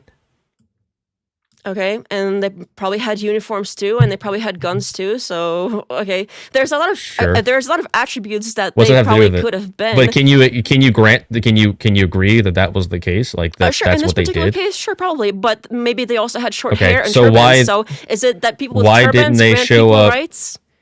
So why didn't they try to show up with, I don't know, a mixture of women if it's all the same, and then they can they can apparently, that you said earlier that guns or women can use guns too. Why didn't they bring a bunch of women with them? I don't know why these particular men didn't. I know that there have been uprisings and takeovers where they did bring women, and some that women have even led, as I've been informed recently. But that's not that has nothing to do with my point. My point is that they're not getting together as men, and there's other. You could say, oh, sure, we can even in this particular case that I'm not informed about. I'd love to look it up and be like more informed on exactly what we're discussing here. But even in this particular case, if you say they're all men, I completely believe you. But they were also probably all wearing turbans, and maybe they also had short hair, and maybe they all had guns. So do we say that people I don't with think a guns turban give gives us them extra rights? force multiplier, but... Well, do people with guns then grant us rights? Do people with short hair grant us rights? Because they also probably had... Well, in this case, probably not. People with guns, yes, do grant you rights, yes, in the U.S. Okay, so women do also have guns. So in the U.S., women grant you rights. Thank you. I agree.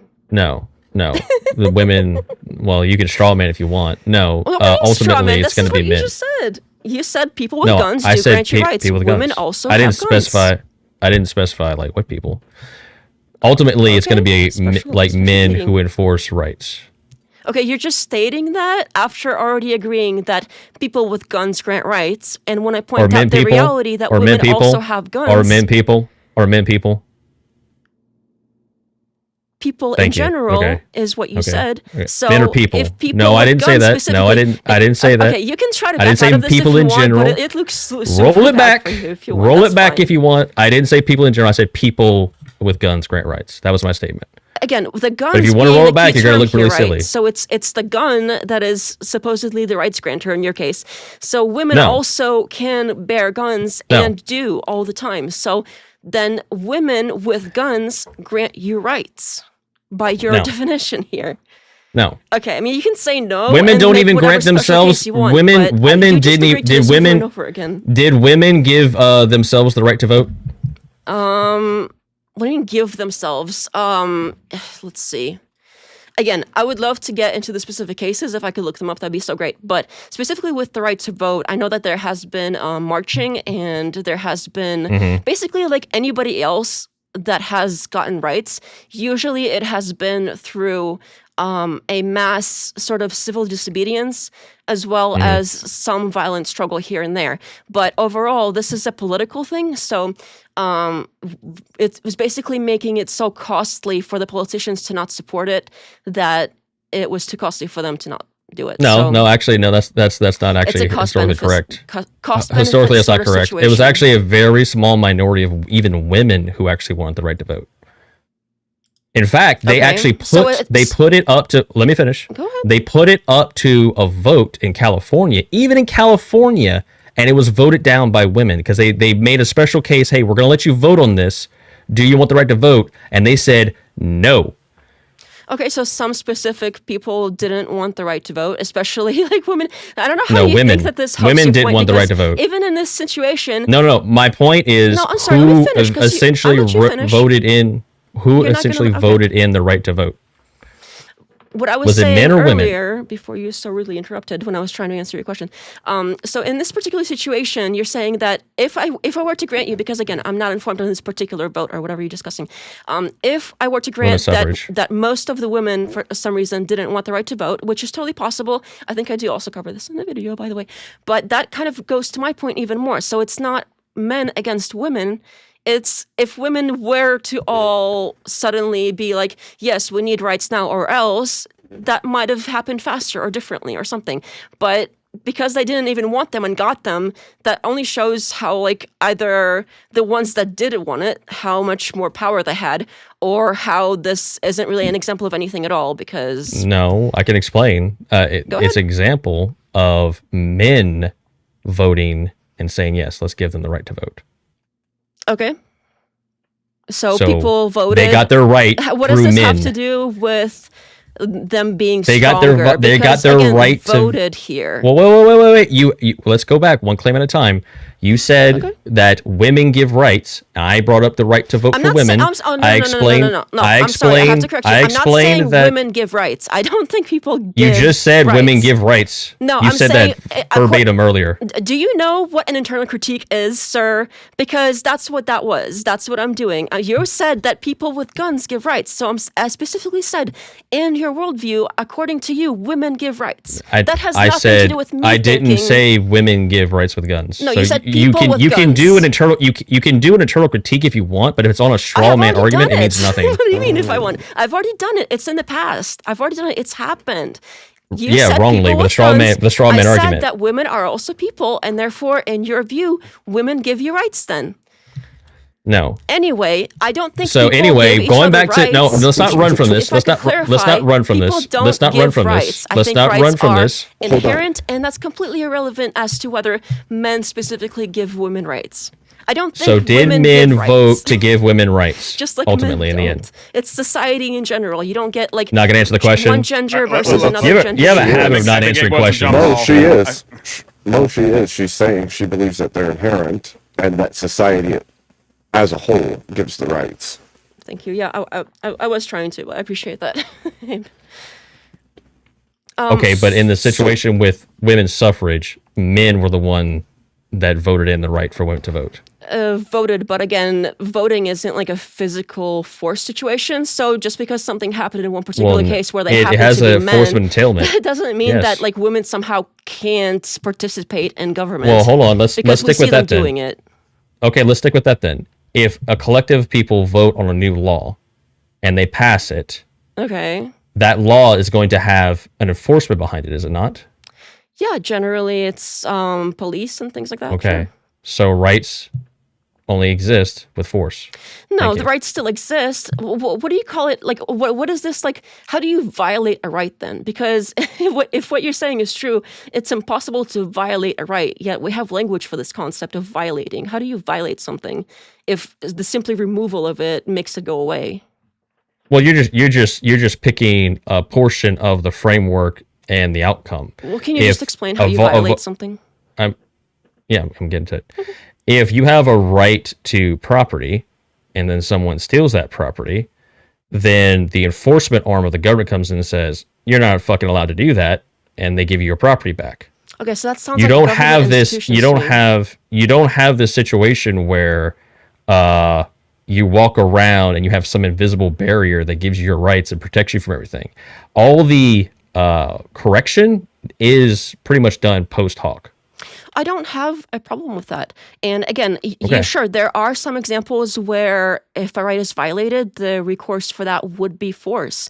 I'm not arguing against that. But again, enforcement is police, and women do participate in that. So this is not a monopoly on enforcement for one. And even if it was... You're misunderstanding the monopoly thing. Okay, go ahead again.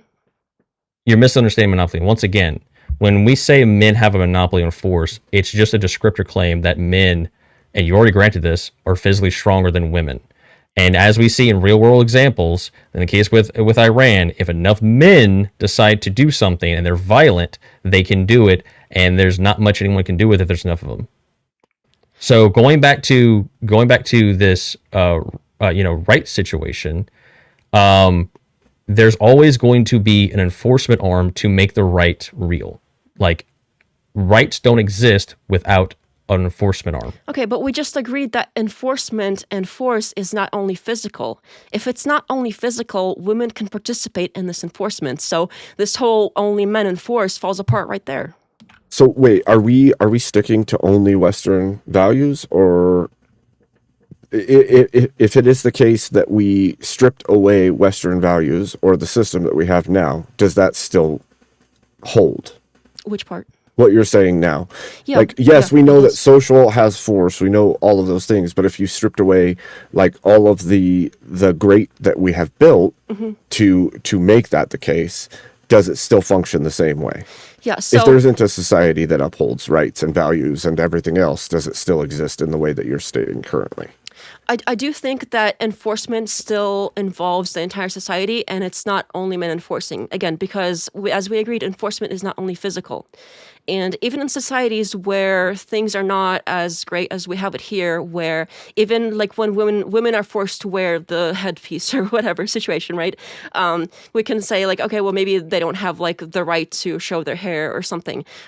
It's not that men are literally sitting there with guns or whatever, without guns, with fists, with bats, whatever you have going on, and literally being like, if you don't, you will get beat, because I'm sure that does happen on individual cases. But overall, all of them is mostly enforced via other older women and their religion. So it's you have force as one of like a piece of enforcement, but it's not unique to men, because women do still enforce like the older women do, and like women pass down religion and traditions to their children, and because they have this like religious tradition that they all uphold together, that sort of strengthens everything else. And so when they have outliers that are like, oh, F this religion, I don't care, and they have to use force for that situation, that is a small percentage of people when you have control of these institutions and the traditions and the religion. And I think those things are I think the problem here is like you consistently when someone says that men have a monopoly on force, a descriptive claim of just the raw nature of men versus women, you even granted that men are stronger, that is not necessarily attached to rights only exist with force. You can say all you want, like it's really kind of two separate claims. Rights only exist in force. Sure, you can say that in that collective there will be women to some degree, but at the end of the day, a right only has any meaning if it can be enforced. That's a separate claim than that just a descriptor of men. And I think you combine the two, and that's why when I started this, I wasn't even going to go down the monopoly of men in force, because honestly, it's not even currently relevant to the argument that I'm making about rights and needing force to actually be anything that's real that we can use. Well, force doctrine says that men specifically grant women rights. That's what my beef is with, as you know. So if you wanted to argue against that, that's what you're arguing. No, I'm not going to argue against and that. Part of no. So you don't think that men grant women rights? What are we here then when for? you reduce it down to it, yes, rights. When you reduce it down to it, ultimately, when it comes down to it, sure, but men do grant everyone rights. Men grant me rights. I'm a man. Other men grant me the rights, right? So but what are they that's granting if they don't That's a reductio. They're enforcing. Okay, they're using force. So rights are only force. You do agree with that then? Yes. And force rights is are only force. Not only physical, therefore women can also enforce rights and do. So how does not by that themselves. Square for you? Because if we agreed that force is not only physical or fear thereof, then women can also participate in the enforcement, and now you don't have a monopoly on force at all. Participate. So it's they not can participate. Let me finish. So it's not any kind of monopoly on force, because, as we agreed, force isn't only physical. So what is this monopoly situation that we keep coming back to? Like you say, you don't want to argue with with that on that particular point, and I can see why, because it doesn't make sense. Oh, no, I can't. I'm comfortable with it. No, it's just not. It's not part of my argument. Well, it's not I have no problem with true that men have a monopoly on force. Yes, it is. Because you agree we just men are agreed stronger. that force isn't only physical, and even if it was only physical, they still don't have a monopoly on it because of the 15 or so % I mentioned before. Monopoly. Let me clarify. Like men 100%. have a monopoly on physical force. Is that better? No, because still the 15% that I mentioned, that also doesn't mean anything. Once again, you already agreed that men special plead your way into like waving things away. No, I'm not. I'll address it. Let me speak. Go ahead. Even if you, once again, if you take that 15% and you removed it, you'd still have a police force. And if all the men said, hey, we don't want you fucking around here anymore, get out of here, there's nothing the women could do about it. That's why. it reduces down to men have a monopoly on recourse that women have in general. First of all, they are like valued members of a society. If all the women literally like woke up tomorrow and were like, okay, I'm gonna like poison my husband or whatever, goodbye men. Like what No. There's a lot of things that people could do in general that like if I sneak up in your house and burn it down, I'm not like giving you a right to your house. That's not how things work. Just because somebody could in theory do something, that doesn't mean that they grant you the right to like have that thing because they're not doing it to you. That's so ridiculous. That would not go over well.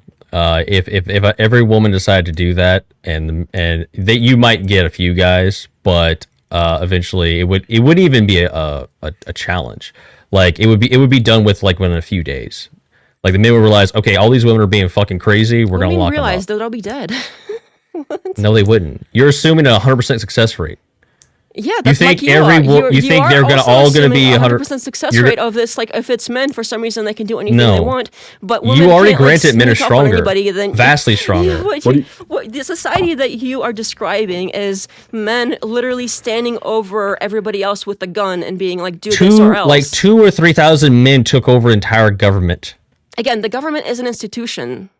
That's not like a men thing. And they controlled it. We have it over and over and over again. You keep making this particular category error where you say, "Well, this is men because it's mostly men." Hold on. Let me highlight. Sorry, go ahead. Yeah, let me highlight something because I cited Romans 13 earlier, and Romans 13. I'm going to read verses 4 and 5. It's talking about the government. You can fact check me on it if you doubt me.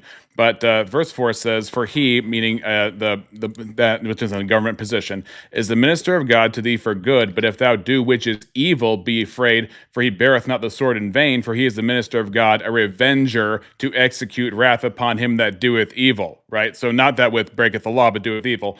But Romans 13:5 says, "Wherever you must needs be subject, not only for wrath, but also for conscience sake." So you have two categories here that both pertain to justice itself, both inside and outside the law, not just because of the physical consequences, but also for what is intrinsically, universally, and transcendently wrong and a violation against people.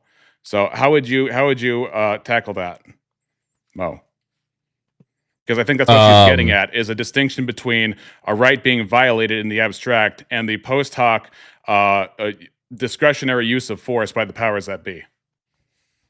I would say that what good would that, if you would take that, what you just said, and stop the guys that are taking over Iran and say, hey, this scripture says here, what good would that do? Part. I'm talking about the conscience sake part, because obviously we still are struck in our conscience when we do something wrong. So I can agree that when people use force, they get their way, and when people don't use force, they don't get their way. I'm talking about the conscience part. We're already past the part that force works in order to get a physical end, but that has nothing to do with being accountable in your conscience. That's different than the written laws of men in government. So what can you like distill this down to like a question? I don't really understand what you're asking me. Yeah. So how do you differentiate between being afraid of the government, not just for wrath, but for conscience, if it all boils down to force? How do I differentiate between the government in a say that again?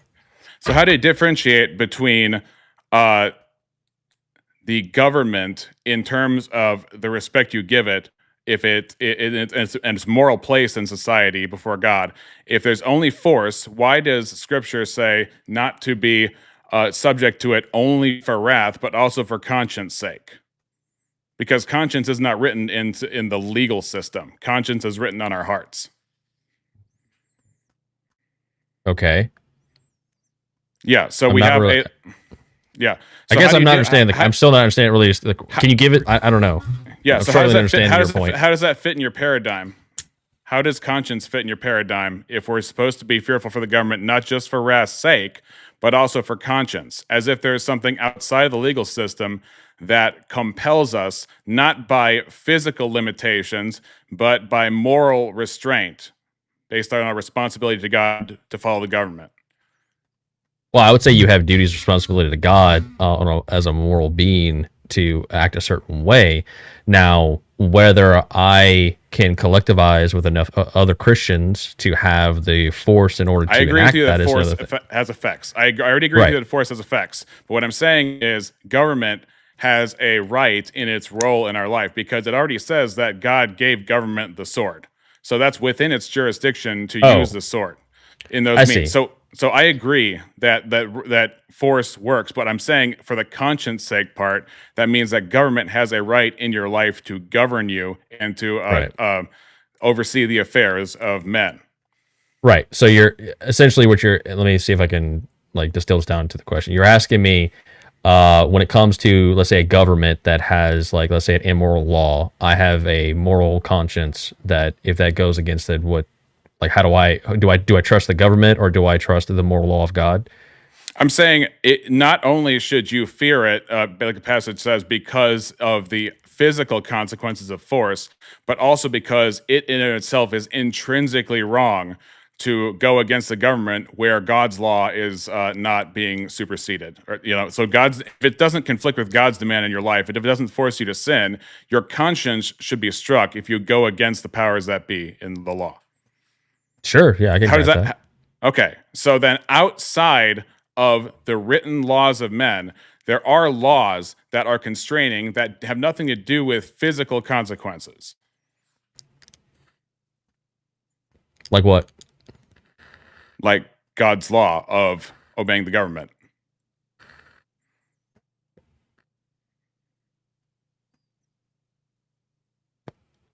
God's law of obeying the government. But we just established that if you have let's say the government has an immoral law, then that would just be a question of what supersedes what, not a question of whether the government has rights and a scope of power. So, for example, like if I can say I have the right to life in the sense that I have the right to not be murdered, but it's not an absolute right. Just because something's not absolute doesn't mean it doesn't exist. So if I kill somebody, then if I unalive somebody, sorry YouTube, but if I unalive somebody, then I forfeit that in a sense of like now the justice that is required due to the circumstance requires that I would be put down. Now, some people disagree with that, but just for the sake of argument, let's just say that Genesis 9:6 is in effect. That because I have unalived somebody, now therefore I have earned the punishment to have my life taken away from me by the powers that be, right? But that doesn't mean that therefore, because there is this exception of superseding, that the right to life doesn't exist, because otherwise, then the charge of murder would make no sense, because then the person wouldn't have a right to live. And if the person didn't have a right to live, they don't have value. If they don't have value, then unaliving them wouldn't be wrong. Okay, but in your scenario, there's still force at play. Correct. I already granted that. Yep. I already granted that force happens, and force has physical effects in the physical world. I'm talking about where it talks about conscience sake. Conscience sake. So right. yeah, where there is no physical. Oh my conscience! A brick hit my head because I treated somebody bad. But if you say you've seen the movie Office Space, right, where they incrementally steal fractions of a penny over time in order to get money from the company. Right. So part of that had to do with the mounting actual offenses they did in a legal sense that could be proven or kept track of.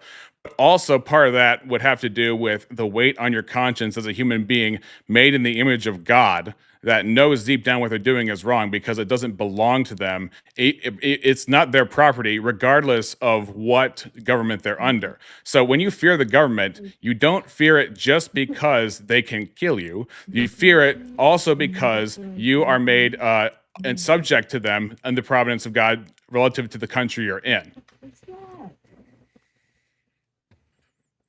Now, okay, Defnot, so I know you disagree with this. How does this have to explain to me how this has to do with rights don't exist absent force? Yes, because rights is a moral claim. Whenever you want to make a law into court, how is rights? Can you explain that to me? What do you mean by moral claim? Let's say I wanted to make a law that was like a new right, right? I would use moral arguments. Right. And by what moral authority are you applying? Yeah, that would be the God of the Bible. But I would, regardless of which moral authority, let's say it was even a fake one, I would still use moral arguments in order to make a new law concerning rights for human beings.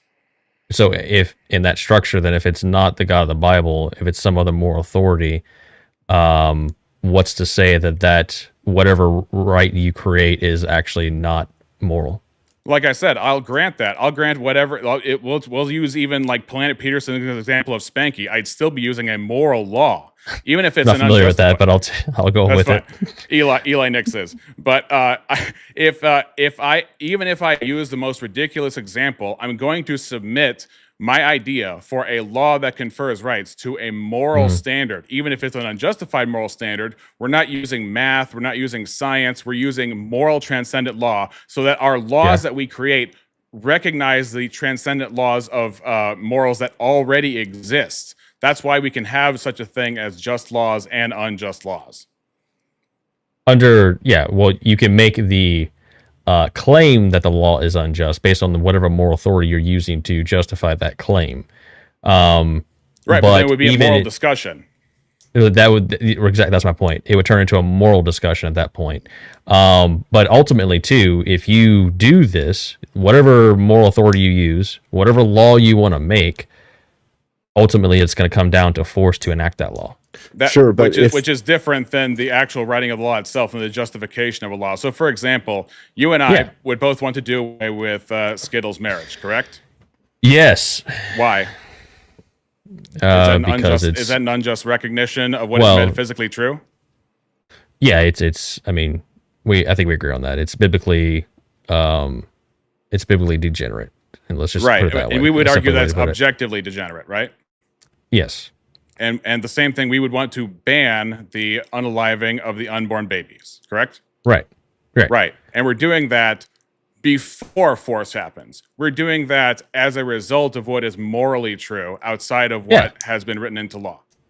Yeah, I think it was in my opener. I even said that you can use whatever system you want to come up with these ideas. You even granted that you could have someone do the exact same scenario, but they're basing their moral authority on something that is ultimately not moral. What ultimately is going to come down to is whatever these ideas are, however you come up with them, doesn't matter how you come up with them.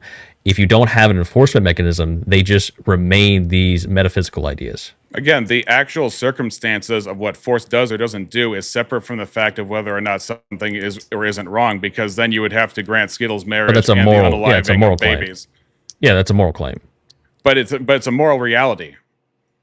Yeah, I can even grant it's a moral reality, but once again, it's a moral discussion. Morality is separate from necessarily force. You can have, as we see in the case with Iran, you can have bad force. But the unalived babies, they can't use force, right? Does that mean they never had rights? Does that mean that nothing wrong happened? They were unalived when they couldn't take up arms as unborn babies and then run in the streets with bandanas? So in the case, the funny case of, babies running down the street with bandanas and rifles is amusing. But when you try to deny it, what you're saying, prove this unfalsifiable claim. It happened. No, prove it's not funny is what I was getting at. But go ahead. Oh, gotcha. Yeah. No, it is a funny image.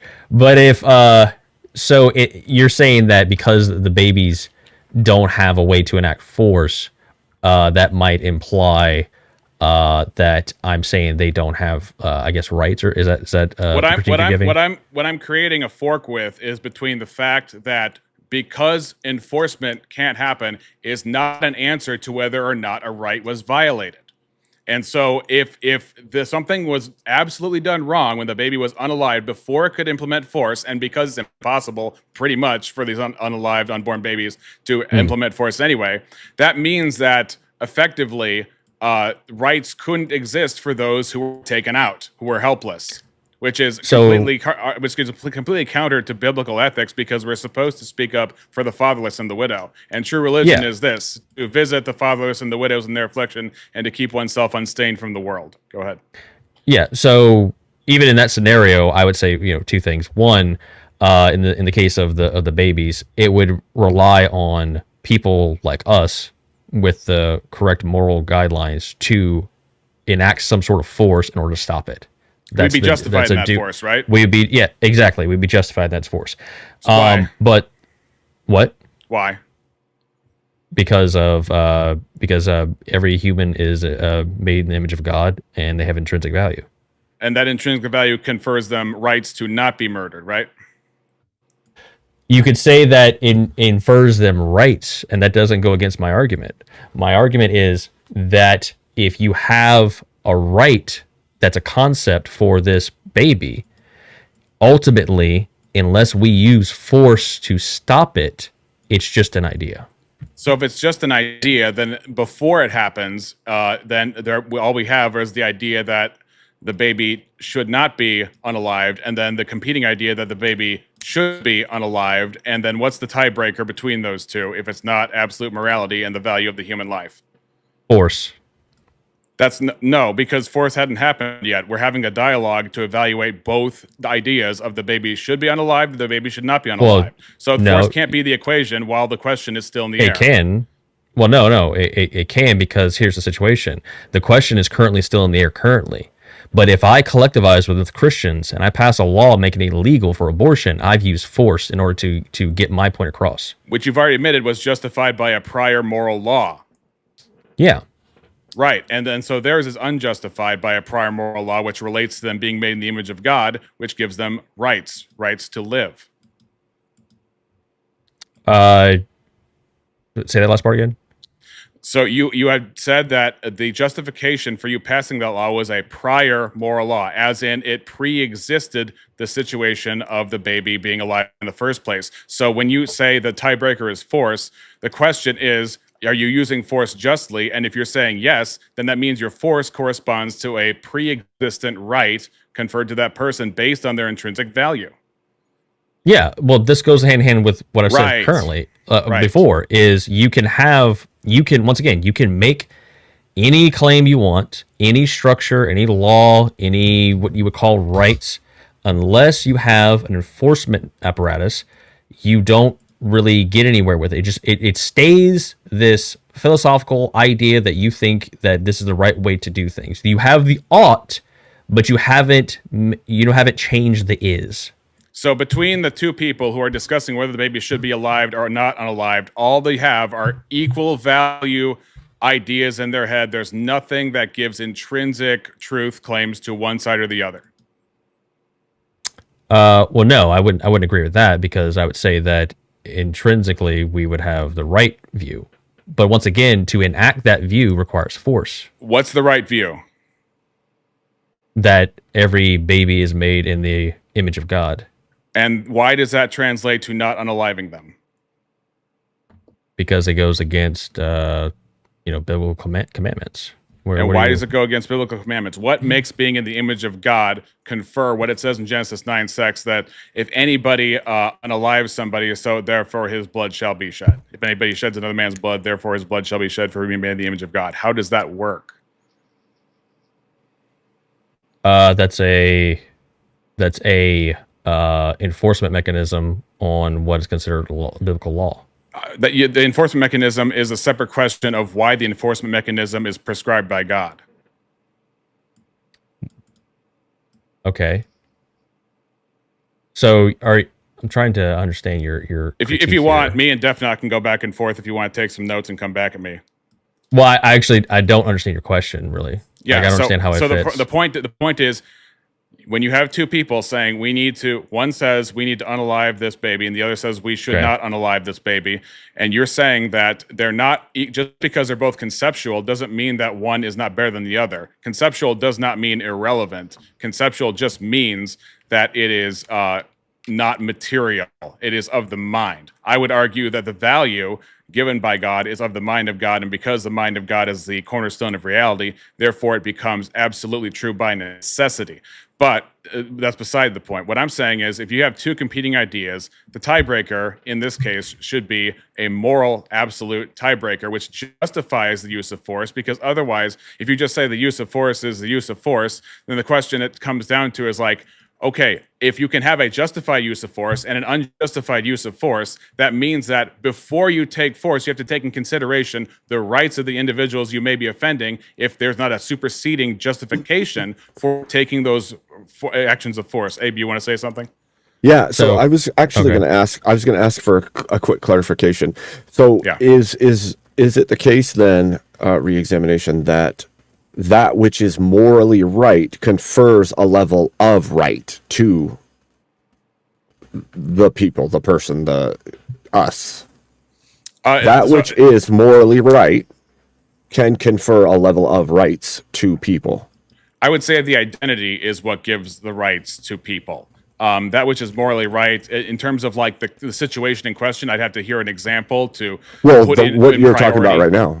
What you're talking about right now, right? The right to life, because it's Yes. morally wrong to take life Yeah. from that which bears the image of God. It is morally right to let that live, or to continue the life of To the baby, defend that right, the I would unborn. say. Right, is what also confers the right in that mode. Because I feel like I should let you talk for a bit because I want to get my arms around the mechanics of your idea. So I think I agree with what you're saying, but I'm not sure that I don't. I see that the car is running, but I don't know what the motor looks like. You know what I'm saying? I want to know what the contingencies are. So I guess my question is, do moral oughts confer rights?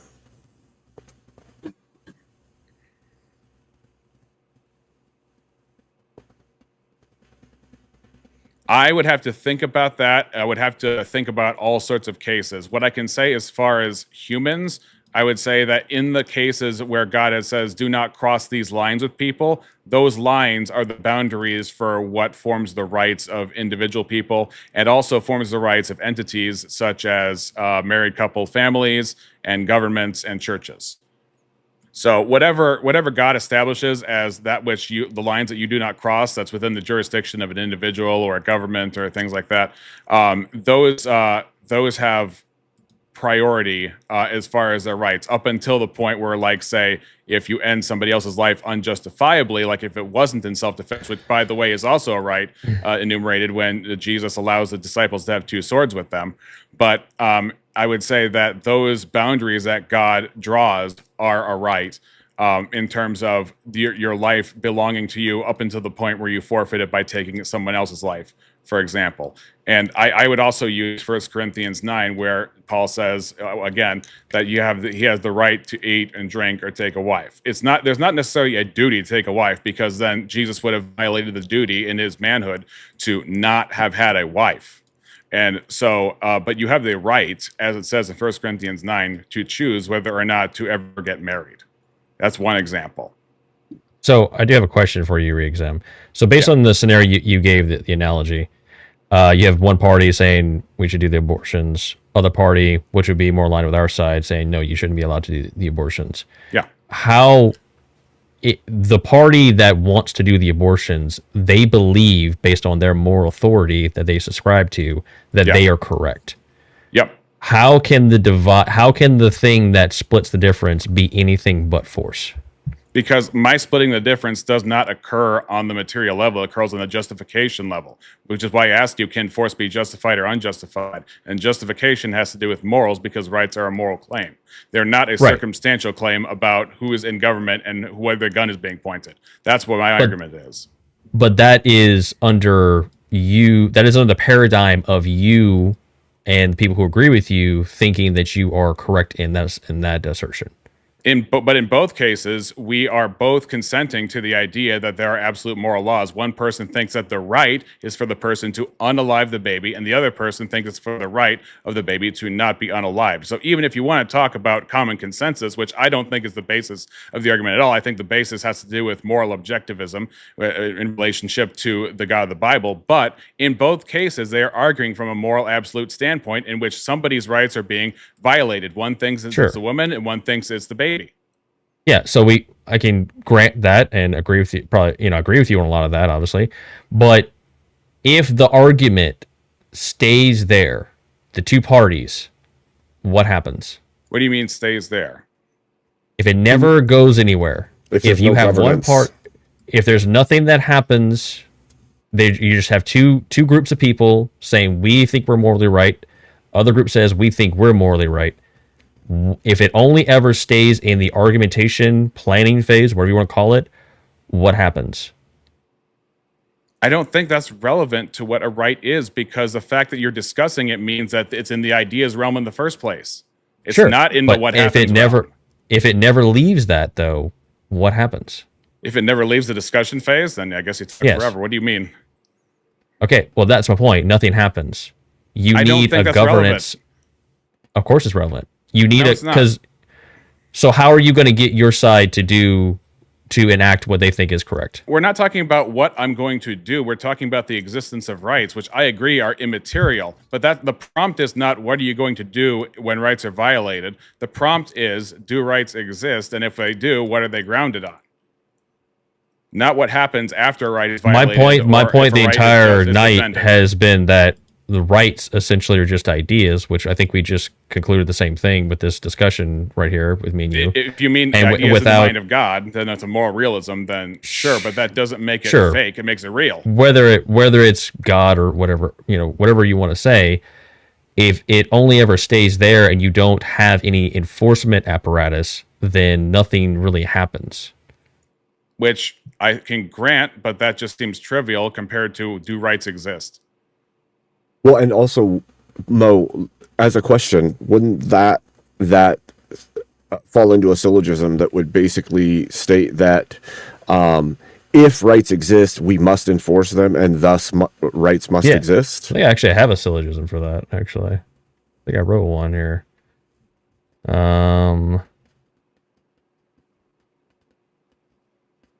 Yeah, so syllogism, I have syllogism 1 here. Only things that constrain behavior have real-world effects. Rights do not constrain behavior without enforcement. Enforcement is force, therefore only force, not rights, has real-world effects. Sorry. I can agree that if real world effects talks about like everything before death, I mean people can go. Yeah, I've already. But I don't think if the fact that if the fact that we have rights written down that it just proves that it's conceptual, which comes before action. What you're describing again is action. So I don't think that answers the question of whether or not rights exist. You're just answering a separate question of what happens if you disagree about a law, which is completely different. But what I'm pointing out is the whole point of us having rights enumerated in laws in the first place is a reflection of human dignity, human value, and the rights that come with it, including property rights, including the right to defend yourself, including the right to life. What is things like so? Okay, so then what is your definition of exist in this context?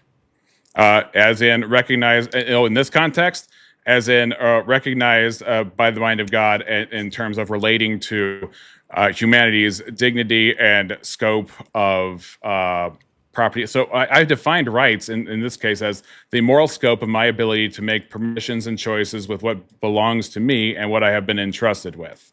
So that's what I mean by rights. And obviously, if we violate somebody else's rights, then the government, as a superseding body, is entrusted to correct that. But that's a posteriori of the actual right in question being offended. It's reactionary. It's not intrinsic to what the right is.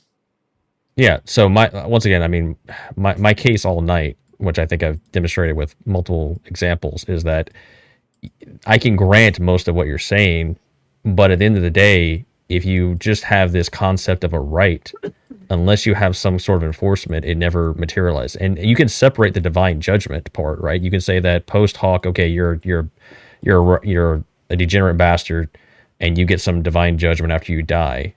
I think that's two separate claims. Sure. And I think it's also two separate claims of whether a right has been violated and whether you go to jail for it or get unalived for it. Because obviously you go to jail only in the fact let's just say there was no corruption. It was just really no corruption. It was just a really simple thing.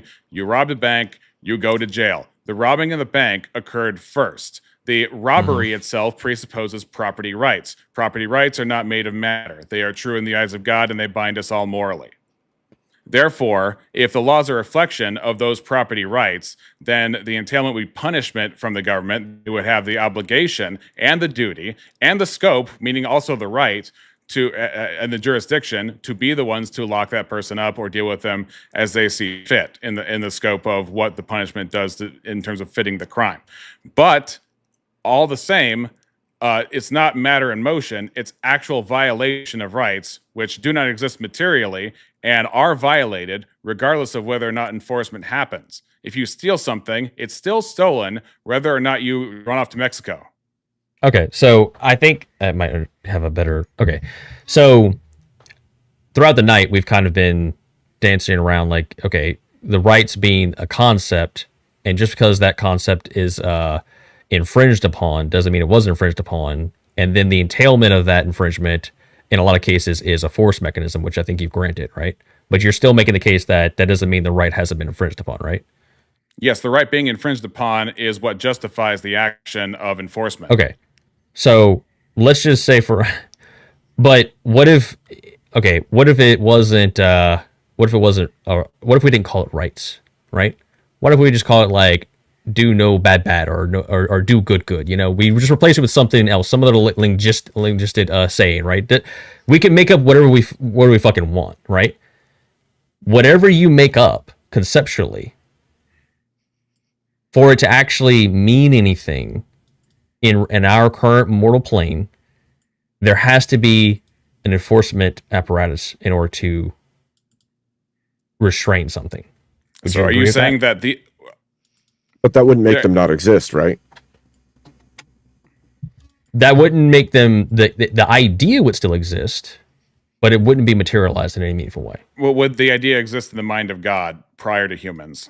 Yeah, let's say God is all he has all the good and no bad. That's, you know, he well, what still I'm saying exists is in his... if God grants, for example, property rights, or proper, even if you want to use a different, you know, property X, if you want to say property X instead of rights, if rights is, you know, not the thing doing the work here is the fact that human value gives boundaries to what others can do to you on a moral level, which is why Romans 13 talks about the conscience. Conscience is not written in legal structure. Conscience is written on the hearts of individuals. Correct. So that's a priori. The enforcement is a posteriori. So those are two different things, and it does not affect... The a posteriori does not affect what happened a priori, is what I'm getting at. So that... So once again, right. I can grant that the concept... I mean... the concept of rights, whatever, and you can trade that out with like whatever framework you want. As I said, I can grant those ideas exist, right? But ultimately, it doesn't mean anything unless they're enforced. Okay, well, I think we just hit an impasse then, because I think I've stated my case, you've stated your case. But if you want, we can move on to me and Def now, because that's the only combo we've not done yet. Yeah, you could do that. I mean, I would just quickly reference that, you know, even in the analogy of Superman, right? Like, you can't give him a right, you can't enforce a right on him. You know, he has no need for rights, right? The enforcement really is what, as we understand rights and how they operate in our government system, or just on any collective social system, is going to come down to some sort of force mechanism. We could also make that more meaningful, Mo, if we took your asshole Superman and we turned that into asshole billionaire warlord, right? Like somebody who functions in the world in a way that most normal people cannot, and holds power in a way that makes them capable of superseding the rights of others and protecting their own with incredible prejudice, right? Yeah, that's why I took it down to the warlord level. Like, Def Not didn't like Superman for whatever reason. Well, took it down to warlord level because it makes it unattainable, right? It makes it down unattainable. To... Well, I would say that analogies are used to test, extremes in order to test logic. So I don't think... And then we can even take it down to, crazy, sand people. But... Star Wars. Star Wars. That's what I'm going to say for the sake of this conversation. It's descriptively true. Come on. I'll just let Mo have the last word on that, and we'll move on. Defnot, do you believe that there is intrinsic value to human life? I think so. Okay, so that would be universally prescriptive. Yeah, you could say that. Okay. Now, do you believe in the soul? An immaterial part of a person. I'm leaning towards it, yeah. Okay. So you would say you're open to, if not accepting of, a spiritual realm. Yeah, absolutely. Okay. Now, what do you think gives deference, or how do I put this? What do you think gives purpose to human life, if not the intent of the one who owns humans, being the God of the Bible, which is what I believe? Well, obviously, I don't particularly subscribe to that, so Yes. you're kind of smuggling a little bit in there. I'm making clear my position. Okay. You are free to counter that. What is the question? What is the meaning of life, or something? Yeah. like So that? if we, I'd love to know that. yeah. So I argue that we can only really have rights if we have purpose, because if you've agreed that we're not necessarily just matter in motion. We have an immaterial part to ourselves that has an immaterial value to it that cannot be violated. But how do you get that without a unified source of purpose? Why does it have to be? I'm not seeing the jump. I mean, I'm calling it a jump, but I'm not seeing the connection there of why something has to also exist on top of that, like that. Yeah. So the question is, what is the basis for our rights in your mind? I think I mentioned this earlier, but because we are the kinds of beings that make our own decisions, it would be wrong to deny us agency, and agency being kind of the root of them all. Well, wrong by what standard? I guess by my personal preference. Could your personal preference change, though? Yeah, I could. What makes one personal preference that is contrary to another personal preference more or less valid or valuable? My preference. So your preference justifies your preference? Pretty much. I mean, people believe things because they prefer to believe them. So would you say that if you unalived somebody and it's wrong only because you prefer, for example, if you have a jail and you put people in a cage, is that based on a structure of preferences that you've convinced the majority of people to engage in? Pretty much, because if we didn't prefer to do it, we wouldn't be doing it. So enough people preferred to do that. So I agree that that's the consequence, but that kind of sounds relativism. But does that make it right or wrong because more people than not have chosen to take a course of action?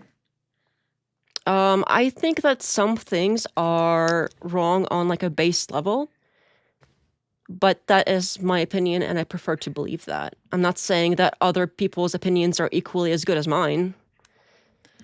Okay, but you could say something is objectively wrong regardless of whether you existed in order to opine that or not, right? It is my belief that that is the case, but I can't like prove that. I don't know how that's like, what is the meaning of life is something I would love to know, but I don't know if that's like, I would posit that there is one, and I think we all agree on that. So like, for the sake of discussion, I think that we can all agree there is a meaning of life, and we can move on from there. Why there is one or isn't one, I'm still figuring that out. Maybe I'll at some point get to some like solid conclusion on that, but the fact is I don't know. I don't think anybody really knows.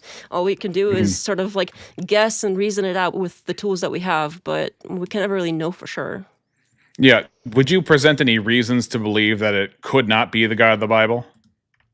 Like that's impossible? No, I mean, of course everything is possible, logically speaking. Like, everything is technically possible. Okay. It's just not probable. Okay. So if you would say that it's possible for rights that are universally binding to not be grounded in God, but you also you ground them as in they are justified in your worldview by your preferences, then I don't know. I guess I can't relate, because it just seems like the whole idea of justice is enforcement upon those who are unwilling to do otherwise. They're unruly. Like somebody say you got Antifa and they go out rioting and things like that, and then you would have to say that it's more than your preferences that say that Antifa busting open windows is wrong. You would have to say that there's something that's universally binding over all humans. It is right? my opinion that that's the case, but it is my preference to believe that that is the case, if that makes sense. Okay. Do you believe justice is real? Yeah, of course. Do you believe that you can escape justice? I tend to think it circles back to you eventually somehow, but I'm not exactly sure how. Hold on. Interesting. I need to make a clarification here. Do you believe justice is real as in it's real, or the concept of justice is real? Because there's a difference there. You're I asking think we're Def talking or about me? concepts here. I'm asking Def. Yeah. I think we are talking about concepts here. I mean, this is very like concept-oriented discussion as far as I can tell. So yeah, the concept of. Is that what you meant? Re-examination? The concept of justice, or justice as a moral virtue realist, or a value? as a morally real thing. Okay, so for example, like if you're in government, you were entrusted with dealing out justice to those who have offended somebody's rights. Justice being like the satisfaction of punishment required for an offense. Whether that's getting the money back you stole or something, jail time, something equivalent to that. The moral binding that requires that action a posteriori of the offense. When you say justice as a concept, when I hear you say justice as a concept, what I'm hearing is an atheist libertarian has a concept that they preferentially believe are rights versus that. I'm rejecting that. Okay, and that's the issue. So my issue was, if it is the case that preferences are the basis by which justice is doled out, then justice doesn't actually mean justice. It means a subjective representation of what you think justice is, and not an objective metric of justice, right? And so if it's not just conceptual, if it's objective, if actual justice is an objective metric, then preferences don't play into it. It's a thing, not just a concept. Well, we would have to know like what that is, though, and the only way we can know what that is because we prefer to believe in a certain version of it. So if that is like some kind of universal concept, which I do personally happen to believe, it's still like us understanding that as a thing and even going as far as to apply it. But even just understanding it, even just understanding that sort of thing, we're using our own minds to do that. And like we use our own minds to understand any other concept. So like we use our minds to understand or try to understand whatever God may or may not be. That doesn't mean that we know for a fact. Like we can call something objective because we like want it to be, or like we, to the best of our understanding, that's how we think of it. But we still only have our minds to kind of come to that conclusion. Right. So one of the things that would come to mind for me, right, is say there's a nation that says if a woman doesn't cover her hair, it's okay to do an honor killing of that woman. We would all probably agree that's not justice. But in that nation, they may completely say that is justice. And so there's a difference between the concept and the value. And so that's what I was asking. If there's a difference to you, a meaningful distinction between the concept and the reality of justice. And I don't even know how to convey it fully. So is that a question for me, or? I guess it's for everyone, because I don't. Yeah, I mean, to sure. me, there's a difference in my head. Kind of zoned out.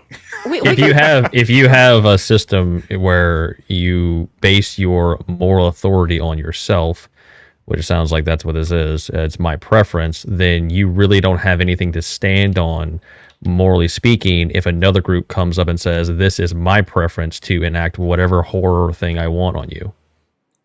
Sure, I've heard that argument before, but I'm saying I prefer to believe in certain specific things that like I believe that are objective, but aren't really relevant to the discussion of rights at all. So when I Fair. settle But- on which thing that I am really into fighting for, I'll let you know. All right. But so far, Well- I'm not sure. Well, as far as my angle, Mo, I think I've gotten as deep as I'm going to get with Def, not because she has taken, I would say, an undecided position. Is that fair, Def? Yeah, I would say so. It's like I hope that these things are like as real as I really hope they are, but I don't have like specific evidence for them, so I can't like claim like, oh, this is absolutely objective, because I don't have evidence for that being the case. Yeah, I don't have studies, but I think anecdotally, at least, we can say that when people continuously harm their consciences, they start to lose their grip and become more and more unwell in every area of life. And so I would say that that has to do with our intrinsic nature, being made in the image of God, being given a conscience, being having recognized who God is on some implicit level, as it talks about in Romans 1:18, when it says God has revealed himself to them so that they are without excuse, that both in the nature of the world that he's created and also just in the laws he's written in our hearts, that even though we don't have like a one-to-one, we're not like carbon copies of each other in our understanding of the world, we still have a basic understanding of the starkest, clearest things, even if we're kind of hazy on all the most specific details. I think that there's an argument from the existence of forgiveness that you can see that Christ is God. And what I mean by that is, in every other religion except for Christianity, you basically have this system where you pay off God. But if God is God, he owns everything already. You can't pay him off with what already belongs to him. Salvation has to be a free gift. And so the fact that we as humans exercise forgiveness as a moral enterprise, regardless of culture, there is such a thing as redemption and forgiveness. I think that, and not to mention the idea of sacrifice, of one taking the results of our punishment in our place, then I would say that that is kind of a signature of the Lord Jesus Christ himself that we can see in ourselves as we forgive people. Whereas it's highly imaginable to think of a world where forgiveness is not real. We're just these meat blobs that don't even have relationships with each other. We just go around surviving, and we don't have anyone have moral interaction, personal interaction, relationships of any kind. But we live in this universe where not only are there laws, not only are there duties, but there is redemption, and the redemption comes freely. It is not earned. If it was earned, it would not be forgiveness. So I would, if I were you, I would just contemplate on that in terms of the Lord Jesus Christ, as opposed to any other ancient value system, which is dependent upon the self. And really, I would argue, flips it on its head, where you are the God who cranks the system and then gets the results you want going to your heaven or nirvana. Whereas if it's Lord Jesus Christ, grace is a free gift, heaven is a free gift, mercy is completely of the Lord. And that's why the Psalms say unto my soul, I am thy salvation. And which is why Jesus says, I am the way, the truth, and the life. I am the resurrection. Things like that. Salvation is, as B.S. Lewis would hate me saying, salvation is a person. It is not a thing. It's the Lord Jesus Christ. So that's my pitch to you. And I will let you have the last word, because seeing as you're undecided, I don't know what else to say. So there you go. Yeah, I mean, I don't have a as you know, I don't have a problem with people believing in God in whichever way they want to, as long as they're not trying to infringe on my rights, which is kind of what this is about. And something else that I've heard, like in the video, I kind of also bring this up, but I don't know if I really touch upon it as strongly. It's something like rights that we come to, like in algebra, you can take a problem and you can get to the same like true result in many different directions. That's kind of how I think about rights. We have different people kind of ground them differently. Different people have different reasons for why they think rights as like a concept is a true thing. Like people that believe in God and sin, like those are also, sure, you can't touch it, but people think that those are like true, real things. That's kind of how I think about rights. And even though people arrive at them in different ways, they have disagreements about like which rights are which, and we have discussions about them. But more people tend to agree that rights are something that exists as this concept that affects us. And it seems like if people keep arriving at this answer from so many different directions, there might be something to it. Something that I would really like to also kind of hammer in, something that I've brought up earlier. How does exactly do we get from granting, how do I phrase this? The whole like grant and origin versus enforcement. I'm having trouble with that connection there, because I keep hearing that, because even if I were to grant that men exclusively enforce, even if we were to grant that, which, like, obviously we just showed how that's not true. But even if I were to grant that, just because somebody enforces something doesn't mean they are the source of it, doesn't mean they grant it. Well, right. Okay, The so cop is I'm not the gonna legislator. right. So I'm going to throw this out there.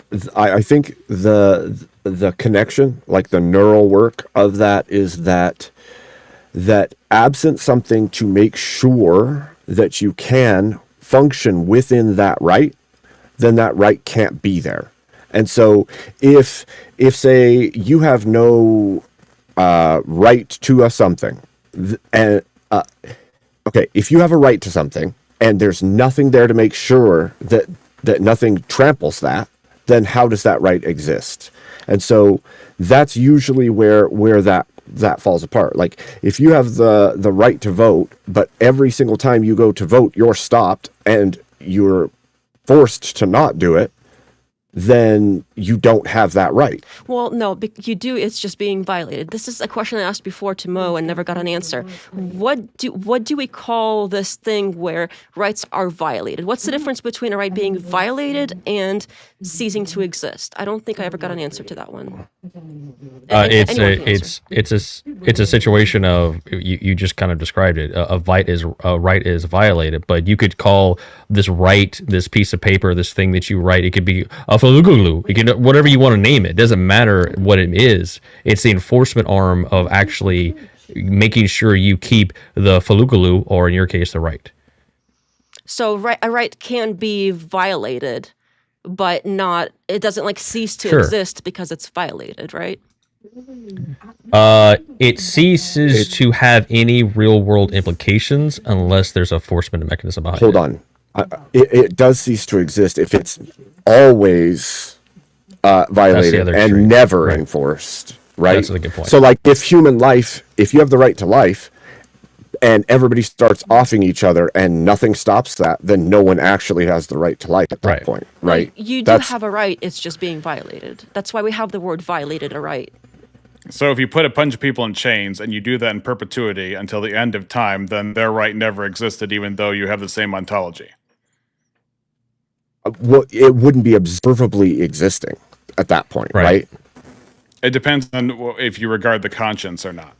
Because Right. if you I say- agree. if you- No, I agree with you. I totally even- agree with that. like I don't know why rights have to be observant in the same way that you observe a caterpillar in order to exist. I mean, we already believe in the laws of logic, and then we don't say, well, if somebody is illogical, then how are the laws of logic still standing? We don't talk like that. Well, no, the laws of logic have real world consequence to it. Like, a tree Right. isn't magically a unicorn. Right, but the laws of logic can't So, exist that is- where there's a universe with illogical minds, right? Right, but that's my point. It has but no, the state, the example you just brought up, whiskey's getting to me, is that when the laws of logic have real world consequences that we have to accept and act in order to even exist. So Yep. a tree is not just a unicorn randomly. A is always A. Right. So that would be the physical component in regards, you bring it back to this rights, is if you have a metaphysical concept of a right, if it's, to Abe's point, if it's never enforced, then it doesn't exist. Okay. So then if I violate a logical law in an argumentation, then the law still stands, even though there's been nothing physical that happened. Say that one more time. If I violate a law of logic in my reasoning, it doesn't affect anything, and the law still stands, right?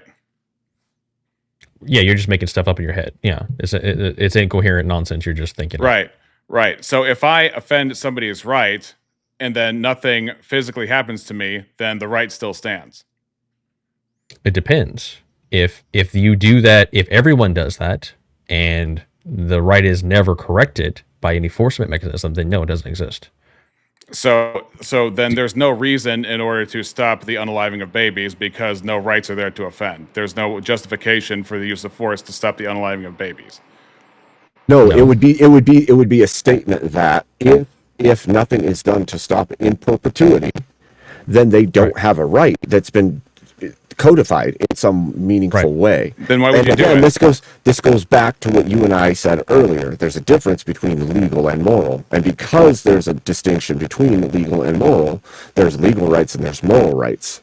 I already agree with that. And so because of that, there's this weird schism between the two, because if something that is a legal right is never enforced or protected, then you can't meaningfully say that right exists, whereas with the moral you could. But the prompt is not do legal rights exist. I agree with you. So this whole discussion this entire time has been about rights absent of what has been written by people in law. That's what I'm getting at. The enforcement has always been a posteriori, and the justification of the enforcement is dependent upon the existence of the rights in question at all.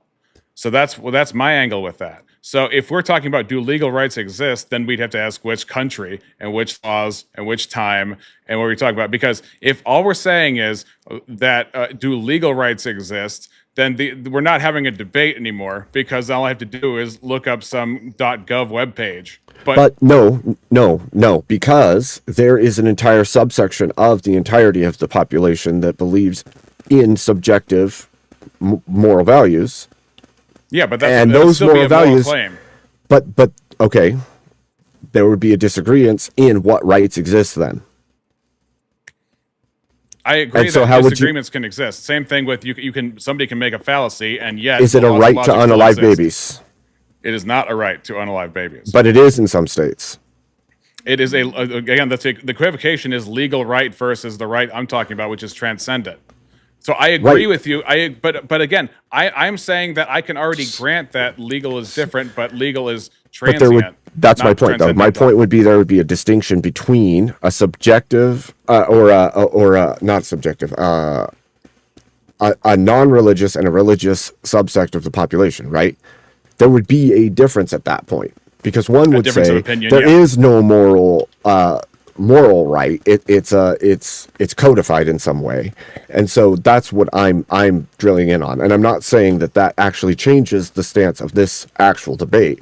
I'm saying that you could say if there's no grounding versus some system that grounds, it does change what right means in law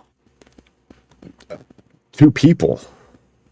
Okay, I guarantee you there's people out there that see rights as the legal thing. When I'm saying nothing else. When I'm being asked, do rights exist? I am answering, and I have been answering from the objective standpoint, objective morality, and only in that realm, not in subjective opinions or philosophy discussions or legal discussions or anything like that. So I've been answering to that. I can grant everything that you're saying in terms of like there is a legal realm where we have rights. Like when we talk about existence, for example, I was in discussion with Shiba. I think he was clarifying with JS one time when we say exist. Bugs Bunny does not exist as an actual anthropomorphic rabbit that walks around and talks to people and eats carrots saying, "What's up, Doc?"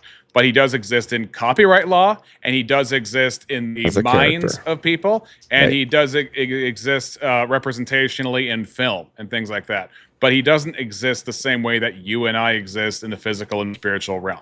So I can assent to different categories of existence. I can assent to legal categories, which we call rights. I would argue that legal rights ought, which is a moral claim, ought to reflect the rights that pre-exist us already in our human identity being made in the image of God, as best as possible as we can do. Now, government is, of course, tricky. So, and we have a wicked, wacky world. So we got to do the best we can in that. But I agree that people have opinions. I agree that laws exist, and I agree that there are objective moral rights given to men because they're made in the image of God by their creator. Yeah, the Bugs Bunny example, Like if you're looking at like the justified true belief stance, that would be knowledge about something, right?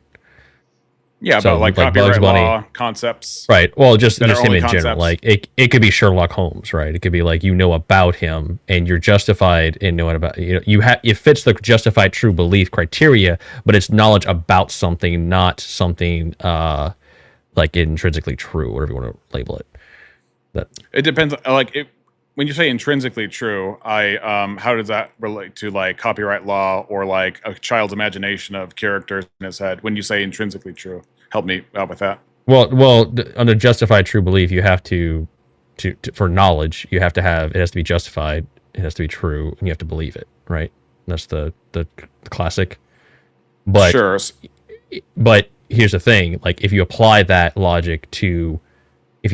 criteria to things like Bugs Bunny or Sherlock Holmes, you could say, well, no, technically it doesn't fit it's not true that Sherlock Holmes exists, but it's a knowledge about something. That's the distinction. So you still fit the criteria, but it's just knowledge about something, not something that is real. If that makes sense. I can have justified true belief that a person who isn't real in life is a character in literature. Right. Yep. But So Ding, ding. nobody's. I'm still yet to hear proof of how granting is the same as enforcing. So just because somebody enforces something doesn't mean they are the source of or granting it. For instance, do cops grant us property, or do they enforce property rights? no, the government and your rights do, but the police and the police force would be the enforcement of those things. Right. So they're enforcing it, but they're not granting it. Right. But the question I would ask then to you, Def, would be absent somebody protecting that right, do you have that thing? Like if somebody can come take your property from you at any time and nothing can stop it, do you have the right to have it? Yes. It's just being violated. Okay. So like for instance, I agree that you have the right to own your land. But if anything can take it at any time, do you have a right? Yeah. It's a weird thing that's like the difference between... If Superman was there 24/7 and he said, no, you cannot have property. No, yes, I would still have the right, and Superman would be violating that right. Right. That's why we have this language. If I don't burn your house down, did I grant you ownership of your home? If I choose to not like sneak over there at night and like set it on fire, do I grant you the ownership of the house? No, you're just choosing not to be an arsonist. Okay, so just If you have- because if you have something the could be physical- destroyed or fails to be enforced doesn't mean it's being granted. But you're Those are not different an concepts. enforcement arm of the government either. Okay, So it well they're requires going to the fail to enforce justification it of the because I set it government. on fire. So neither That of actually, us. Right. So if that the power to- actually makes it meaningful too. Bringing in the governing system. I'm glad Because the we agree governing that makes it system- meaningful. Well, there's a level of difference here, because if the government takes your house from you, but didn't take your right to own your property, like there's a whole nother But level of cascading problems there. Government can't take rights that I'm talking about when it comes to the Right. a priori rights. Actually, I was just going to say, just real quick, the government can take your property. The government can take your property. The government can take away legal rights because that's the realm of the government, but they can't take away your intrinsic human rights. That's like I said in the bottom of my opening statement, True. that is far out of reach of mankind and safely kept in the hands of God. Right. Yeah. So I think you're just categorizing like rights differently. I guess. Well, then my question to you would be, you have this category of, and I agree with you, by the way, on a lot of these, this take. But would you say those have anything to do with what we consider like our amendment rights? Like, do you think that is the same thing? They're interchangeable, or do you think they're separate? So there's a few things here. I think we as human beings have a responsibility when we institute or participate in government to make our laws reflectant of the moral laws that come before a government is established. And I would say that. Can you repeat that question one more time? Because I had more. But I can refresh. So we had no worries. We've been discussing rights all night, and especially with me and you.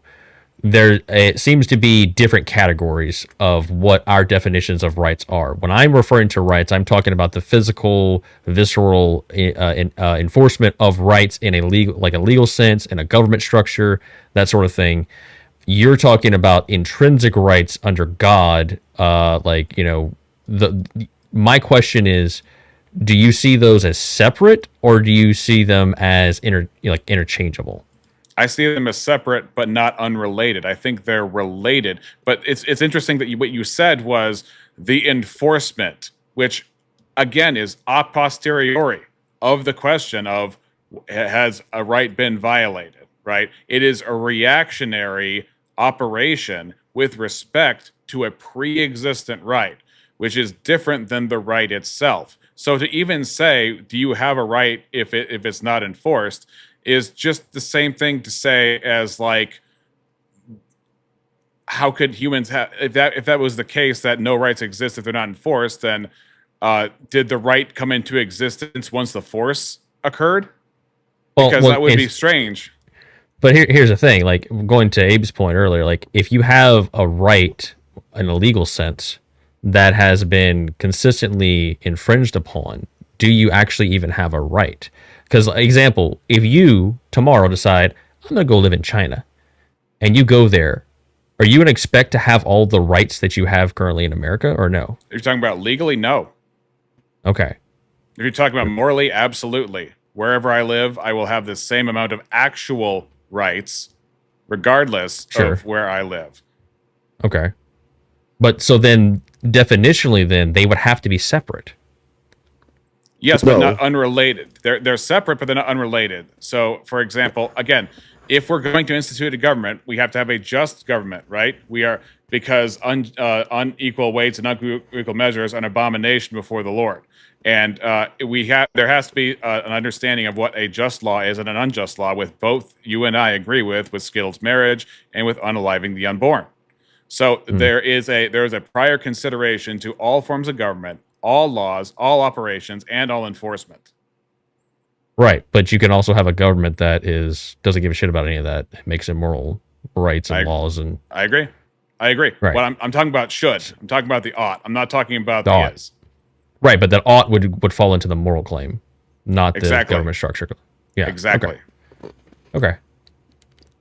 So basically, this is what I thought we were gonna go. Honestly, I thought it would basically go this way because I in my head there's this separation between the moral foundations that constitute rights and the legal foundations that constitute rights, and we have a through line of certain rights that are moral that play into the legal realm, and then you have a whole other host of things that are completely disjointed from each other. And because of that, it makes what is a right and what is not a right a very fuzzy place, right? There's things that are obvious to most people, right? Like your right to life is pretty obvious. Like you shouldn't be offing people shouldn't be offing each other. You have the right to live unimpeded, as far as living goes. But there's a whole host of things that fall in the realm of rights that are more wishy-washy and I'm unsure of. And so yeah. And I figured we were going to get to that. That would be the breakdown. The breakdown is, what is a right? And I think that we dug in pretty good on a lot of that. I agree with the moral stance that which is within that moral framework of what is a right, like life, makes a lot of sense. There's the other things, though, beyond that which we argued about. Like, I agree that you have the right, like you were saying, Def, to that ownership, and the infringement actually makes it real. If it can be infringed in that way, it makes that thing a reality. But we could say you're infringing on people's rights on things that are not a right, and that doesn't make them real, right? Like, I could say you're infringing on my right to punch people. Well, what right do you have to punch people, right? But that doesn't make it true. And so we have to find where the line is between what is a right and what is not a right. And I think the best way to do that is on the moral grounds. Yeah, and I do think that there's definitely a difference between legal rights and moral rights. And as I've said many times, legal rights can be taken away by the government. Like things that are more like your human rights can't. That's something that you intrinsically have simply by being a human being. That is what you have, and nobody can take that from you. It can be violated. It can be violated by everybody on planet Earth at once. Literally, nobody enforces anything, and they all come and off you. That's possible, but they would have been violating that human right to live. And I would argue that there are different things, like property rights could be kind of a mixture of both, but that is also a legal right. And those legal rights are enforced by institutions like the police, for instance. That does not mean the police are granting us the rights. We know that rights are granted by the government overall. That usually comes from like Congress, the branches, whatever. We don't say the police grant us rights. That's ridiculous. I mean, I've never heard anybody claim that. There's a lot of things that could be done. There's a lot of things that could be done. Like, sure, in theory, somebody could go and, like, truckers could stop delivering all the food. Does that mean that they normally, like, grant us the right to eat because they could take all that away by just, like, stopping work? None of this... It doesn't add up logically. Like it's incoherent to say that simply because somebody's enforcing something, that means they are the source of it. That there is no connection there. I have a question in the chat for Mo. It was just real quick. Can I just question for Death Knot? So in the example you just gave, if a king passes a law and then he sends his knight out to enforce that law, is the king enforcing it or the knights? The knights are enforcing it, but the king is the source of it. So the king would be the king/government would be who granted the right. Right. Not the knights. Knights aren't granting you anything. Never said that they were. Well, that's what you were saying when you said that men grant women rights. Because they ultimately, because they have the ultimate force. But the men who take... Well, in a power structure, strip everything away. Ultimately, men do grant everyone rights, including other men. Yes. But in your example of the king, that might as well just be a queen. And we just agreed that the king or queen Hold on, let me finish. Let me finish. Let me finish. And the king is doing that through an institution, you could call it. But ultimately, if a bunch of men collectivize and they throw over government, and they're doing it through the government, they're still enforcing it through men, like ultimately. We just agreed that enforcement previously does not necessarily mean physical enforcement, and women also participate in enforcement, whether it's physical or not, especially the not physical. It depends on the context. Yeah, it depends on the context. So women can participate in enforcement. Women can participate as far as running the government, as far as granting the rights from the government. If men allow them to participate, they can. Like, if men allow it, that goes right back to just because somebody takes something from you. Like, the truckers don't grant us the right to eat because they deliver the food and they could stop at any time. That's the same as. And then the government would send out men to tell them to knock that shit out. Is there anything I could possibly say as an argument that would be like, well, here's how that changes things? Like, the forced doctrine can be disproven if I just prove X, Y, or Z. Like, what can I say that would disprove that? I'll give you the example. Oh, well, men allow it. No, I'll give you the example. You can disprove forced doctrine right now if you can prove that men are do not, on a fundamental level, have a monopoly on force and are stronger than women. Go ahead. And I have never argued that men are strong, or that rather men are not stronger than women. I have never argued that, and I made that very clear. That has nothing to do with men granting rights. Just like we already established, granting and enforcing are different things. So you have not drawn a logical conclusion from just because somebody's enforcing it, they are the same people who are granting it. In fact, we agreed on the opposite. So it is up to you to prove that that is somehow the same thing. No, wait, what are you saying? We agreed on the opposite. Explain. We agreed that the king would be granting the right and the knights would be enforcing it. Those are different things. And is he a man in this scenario? In this scenario, sure, but it could just as well be a queen. Okay. The queen could be granting the rights and the queen's knights could be enforcing it. Queen Mary did have a lot of power. And how matriarchs in power throughout history, did they have a bunch of Amazon women to enforce what they want, or did they have men to do it? Sure. Even if it was all men that were using the physical force to enforce, that's fine. But we also agreed, that not all enforcement is physical, and women can enforce in the non-physical way. Let's stay on this analogy. Different from origin. I don't know how else we can. Let's stay on this point. Let's stay on this point. Okay, go ahead. So ultimately, then, even in the scenario you just pointed out, it would be men who are enforcing whatever the current agreed upon thing is. They would be doing the physical enforcement part of it, but that's just as well as saying people in uniform enforce things, or people with short hair enforce things. We don't say people with short hair grant women rights, or people with has nothing short to do hair with grant people with long hair rights. That's or people, obfuscation. Or And people has in nothing to do with the uniform argument. grant people without uniform rights. Just because just they nonsense. happen I to think be it's an men issue. that do the physical force, it doesn't. You're like arbitrarily picked a characteristic that is like Arbitrarily? fitting. Sex? Yeah, you arbitrarily picked a characteristic, and you were like, because these people happen to be this thing that somehow matters on some intrinsic level, and then You already agreed men are stronger. People are granting women How does this rights. logically make any sense? Your thing doesn't make sense because you already.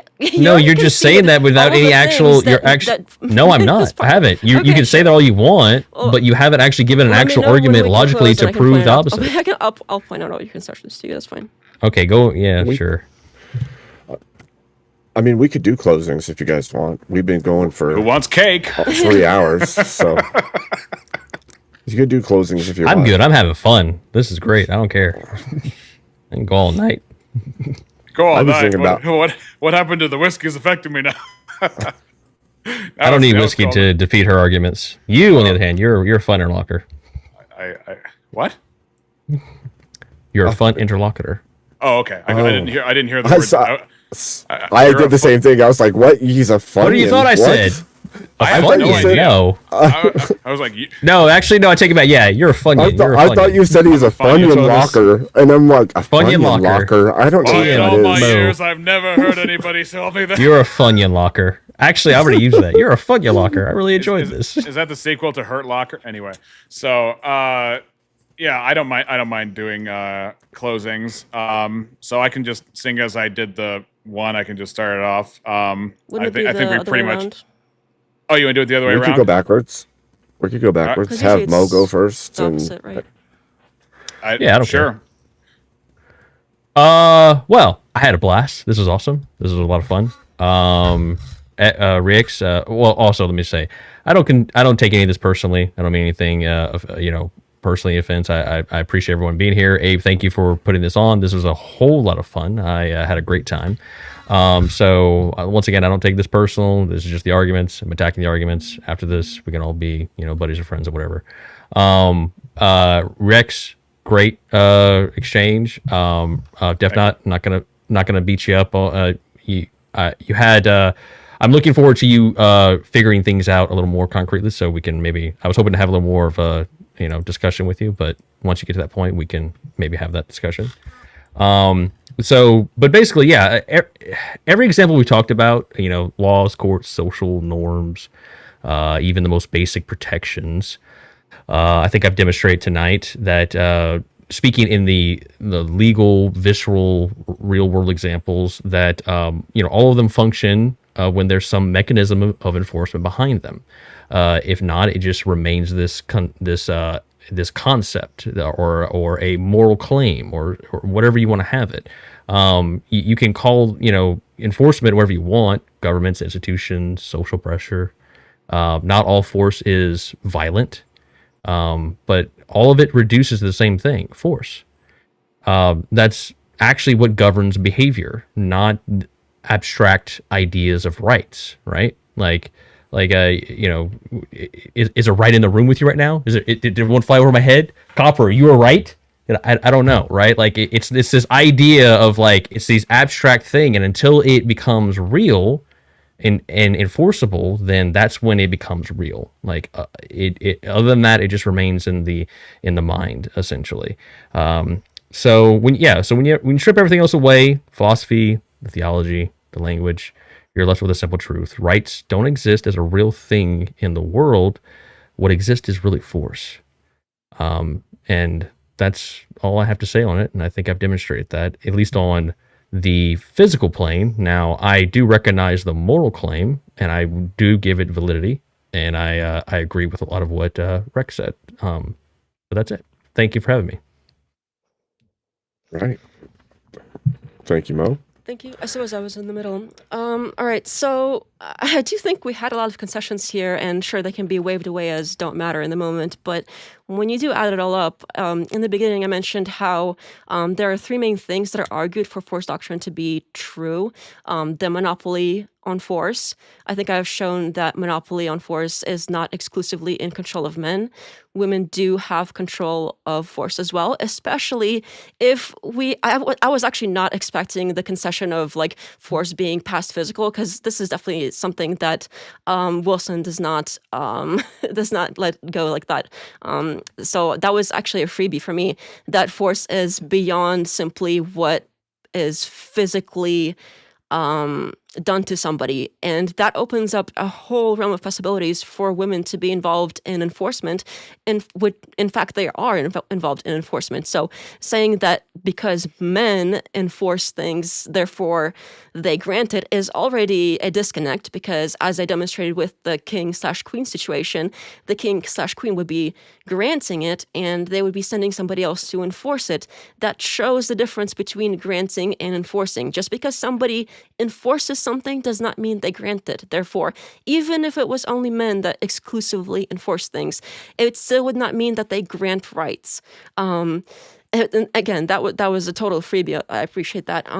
Again, the force being the foundation of all things, we just agreed that it's not just physical, and I'm okay with opening up that. So that particular one, I started with the concept that like physical force isn't the foundation of everything, and if we open it up to like enforcement, that's kind of null. Men as a unified category one, I think that one I've hammered in kind of earlier in the conversation, but like I was saying, men don't act as men. They act based on religion. They act based on their politics. So even in the examples in Iran and Afghanistan and all these places, they have disagreements based on political or religious or some other belief, and they organize as such. They don't organize because, okay, we're all men, let's all get together and do men stuff. They organize based on whatever like religious political thing they have going on against the other religious political things they have going on. It's saying that people collectivize as men or collectivize as women is simply not how human beings work. We don't see that happening in the world anywhere. Anywhere we even have enforcement of regardless of what type, if it's physical or not physical, of like even women being oppressed, like in Afghanistan and places like that, those things also involve other women doing the enforcing and doing the the headwear and everything, teaching the younger generations the same kind of morals and traditions. All of those things support society and support structure, support government, and it's not like men out there are like whipping them every single one into submission. That's simply not the case. So I think we have gotten the concession for basically every point. So that's quite interesting. I do intend to go over this at some point in the future, where I could go like in more detail and really like take my time with everything. So I guess look forward to that. But it is late, so I'm cool with stopping there. I appreciate the conversation. This went way better than I thought it would. Yeah. I may have a few questions for you guys through donations. Okay. Before we all take off, if that's possible. Yes, I That'd be fun. interrupted Rex. You had a question for me that sorry. So if you want to address that And with he has that his too. Yeah. closing as well. How about I do the closing and then we'll do the questions afterward. Yep. Yeah, I'm good with that. Yep. All right. So I would say thank you, Mo Rebuttal, for coming to this debate. It was a pleasure. Thank you, Definitely Not Whatever. Also a pleasure to have you at this discussion. Thank you for Abe Dinkus for graciously having us over. You have been a wonderful moderator. You are fair and level-headed, and I mean, this is a great sort of segment that you got going on. Yeah, I think it's a good idea. So, but in summary, from my argument, I would say that I think it's clear that the enforcement of a law is dependent and contingent upon the moral law existing transcendentally from God to us, being made in God's image. But what I will say is this. God does have property rights absolutely over us. God has no duties to us, and we have no rights before God. And so because all have sinned and fall short of the glory of God, we have offended all of an infinite God, and we deserve all of an infinite punishment, which is hell, which is justice, which would be just. He is the enforcement, and he is the moral standard in himself, being the cornerstone of reality. He does enforce his own law because he owns everything. He is the Lord and master of all. And so as we stand condemned before all of a holy God, knowing that we fully deserve every single bit of punishment that we have earned, we know also that God is merciful, and he's demonstrated that mercy by sending his son, the Lord Jesus Christ, who is fully God and fully man, to die in our place on the cross, not just receiving a physical punishment, but also a spiritual punishment and the satisfaction of the wrath of God being poured out upon him for our sin.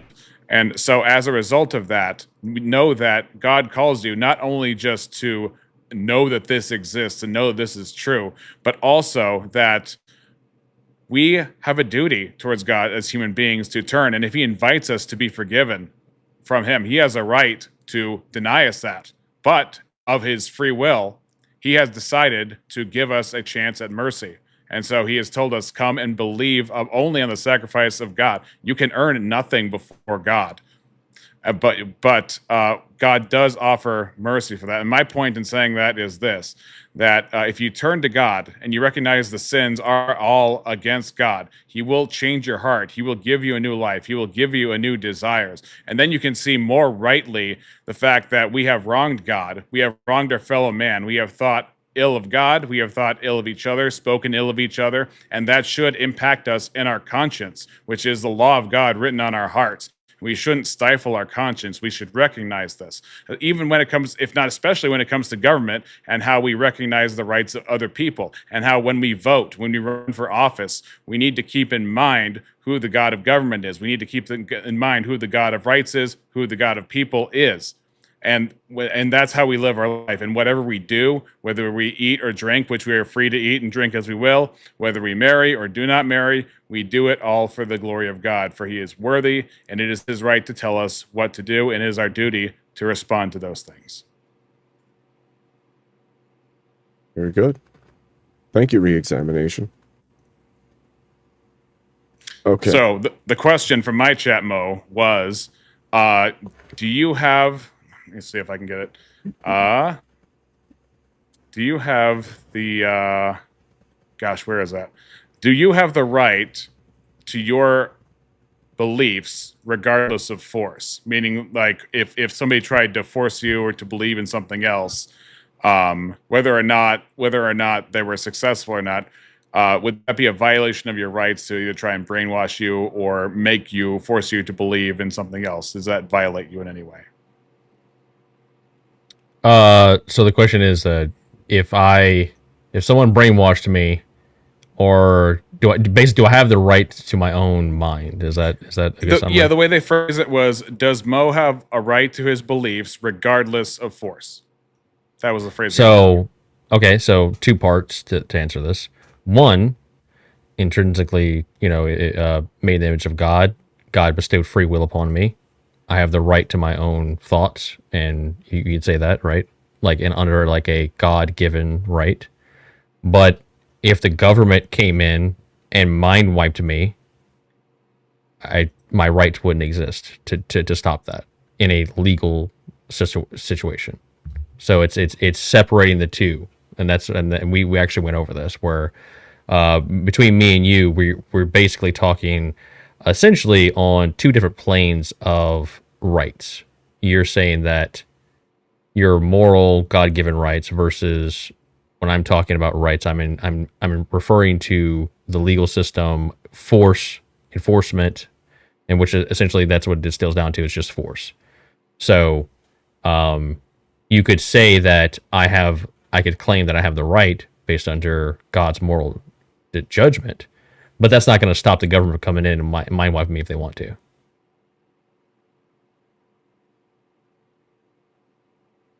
Okay. All right. So I have two primary questions from my chat. The first is Def Not. If social pressure is not acknowledged or followed, what are the escalation steps for force? I mean, I understand that eventually you do get to like fines, and I understand that eventually you do have to use physical force.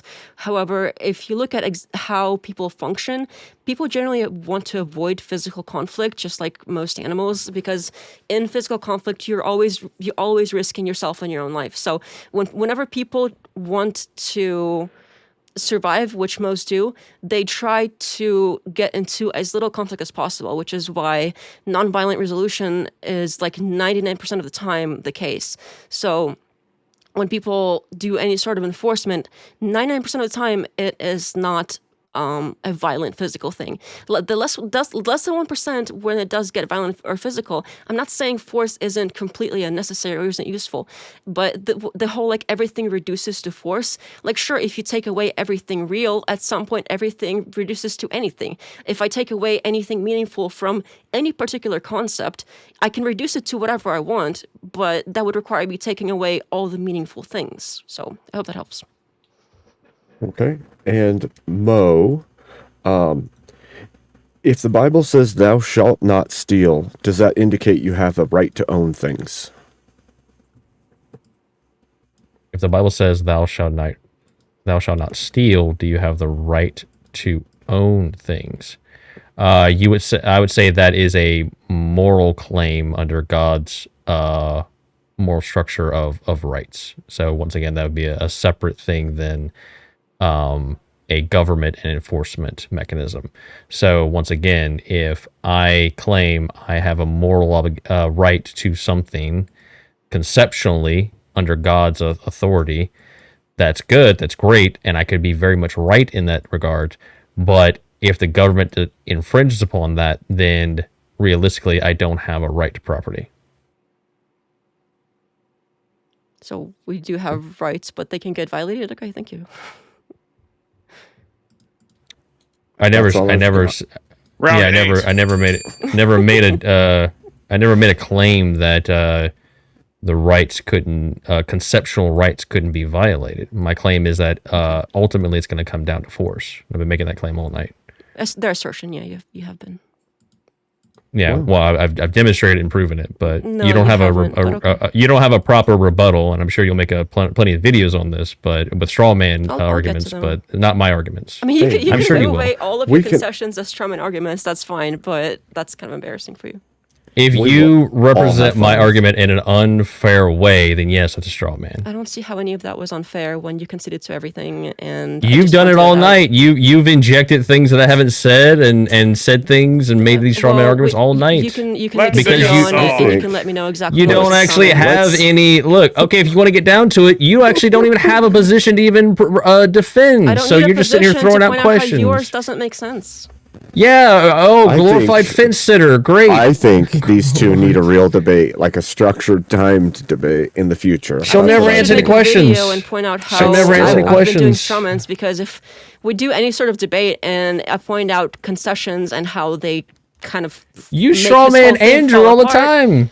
And then every time that it's a concession, he just waves it away as strawman without explaining No, exactly because why. you That's kind of useless purposefully to even try to misinterpret debate. what I'm saying to fit what you think you want me to say in order to defeat that argument. Okay, I mean, I don't know what else to say here. I've used your own words, and if you want to wave it away as strawman, that's No, on you Like, I can't haven't. do anything No, about you that. haven't. I said people with guns enforce rights, and then you took it to so women that's roll the tape back.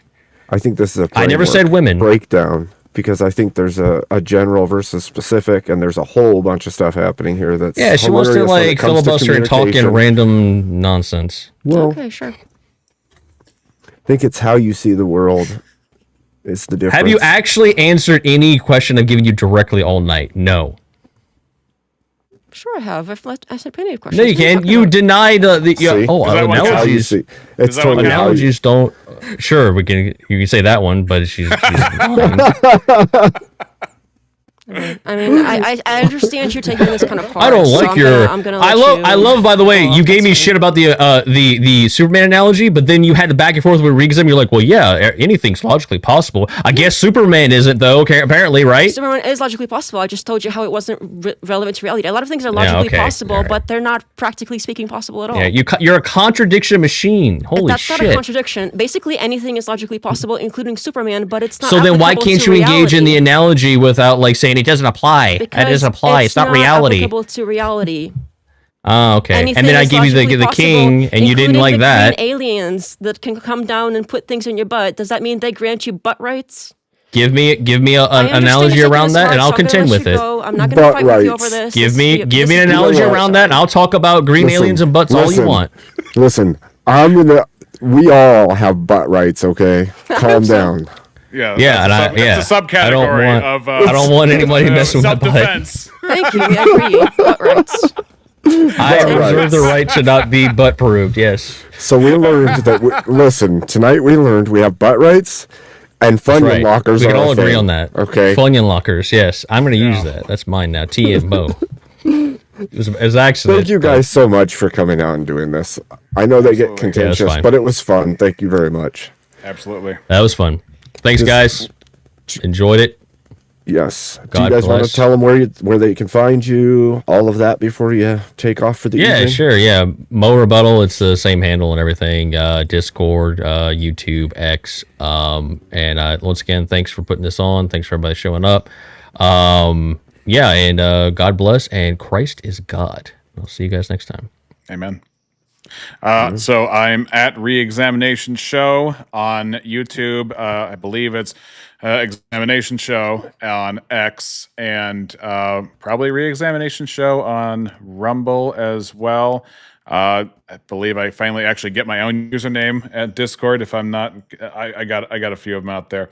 But yeah, so you can subscribe to the channel, like my videos, and check out for more. I'm kind of similar to Def Not in the fact that I'm in my own corner. She's in her own corner, and and Mo is Mo definitely has a lot of allies, I would say, in the what I would call within the crucible. It is like the crucifery cabbage flower sphere. No.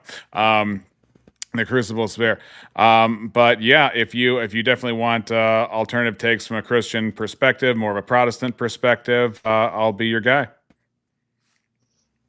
Good stuff. I suppose I'll go. I'm at definitely not whatever. Don't judge the username. I'm not good at making those up.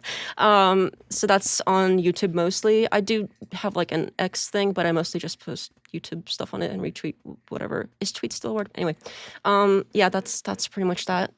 No hard feelings. I understand some people take losses hard. I don't take it personally. It's all good. So thanks for having me. I appreciate it. Yeah, thanks for coming. All right. Well, on that note, you all know where you can find me because this is my channel I'm on right now. So, yeah. So, I suppose, God bless.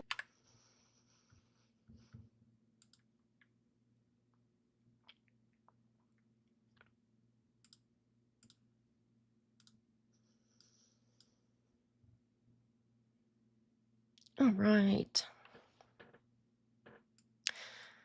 Well, that was kind of I still think it's so crazy that a person that can make all of these concessions, and I point out how they add up to forced doctrine doesn't it makes logical sense. They're like, oh, that's strawman, but not explain how things are strawman and be like, oh, well, you're always putting out these strawmans. That's all you do is put out strawmans, and then like not. I mean, I can say that about anybody. Like, anytime I don't like when somebody points out how my stuff isn't like logically consistent, I can be like, oh, that's a strawman, and leave it at that. Like, I think that's a tactic that people use now. I was surprised. I'm gonna have to add that to the collection of tactics because that was a new one for me. I have seen that used actually in the comment section too, but I didn't really like pick it up as a real tactic until it was like done live, which is interesting. So that's fun. Yeah, I've been so tired. I tried taking a nap right before this because I was up like basically most of the night last night working on something, and I hardly had any sleep, and it was like I got like a little 30-minute nap, and so I was like all groggy, but I think it certainly like woke me up being annoyed. It's funny how like being annoyed wakes a person up. So now I'm very awake. That was yeah, interesting. I'm not a fan of debates, honestly. It's really like there's if debates were really like honest, getting to the point things that kind of had a fun nature to it, I think I would enjoy them more, but I don't really like them. It seems like it's really there's so much like sleazy-ish tactics that are used, and I'm not really a fan of that. I much more enjoy pointing it out when I see it than having it being done to me. It feels kind of dirty. I don't know. But that's pretty much it. It's definitely getting late. Definitely username is. Oh, I appreciate that. Thank you. Thank you, Glow in the Dark. It's nice to have you. Hopefully, I'll see you back soon. That was something, absolutely. By the way, nice to see everybody again. I'm seeing some familiar faces. Thanks, everybody. Oh, and I really love this one back here. I now expect butt rights to be worked into every stream alongside baldness and Justin, actually. I'm going to have to because, I mean, butt rights brought everybody together and we all agreed on butt rights. So if I had known that would get everybody to agree on rights, I would have done that from the get-go and we would have saved ourselves 3 hours. If only I knew. Butt rights, yeah. What? I'm confused. I'm definitely going to sleep tonight. Yeah, I'm gonna be getting some sleep for sure. Someone should grant you the right to sleep, if only. Well, technically, men did grant me the right to sleep because they were like, okay, we can call it a day. Thank you, Abe, for granting me the right to sleep. It was nice being on. I always appreciate you because even though we disagree on basically probably like everything, I always find you to be very respectful at least, and I haven't seen you do anything like super dishonest yet. So I do really respect that. Truth isn't for debate. If the debate's concluded, the truth of the debate would be. That's interesting. I think I'll last few minutes, but I'm going to watch. Oh, thank you. Nice to see you back, Thorpe. Whichever one of you it is, I'm not sure. You never know. Uh-oh, I can't scroll. Oh, there it goes.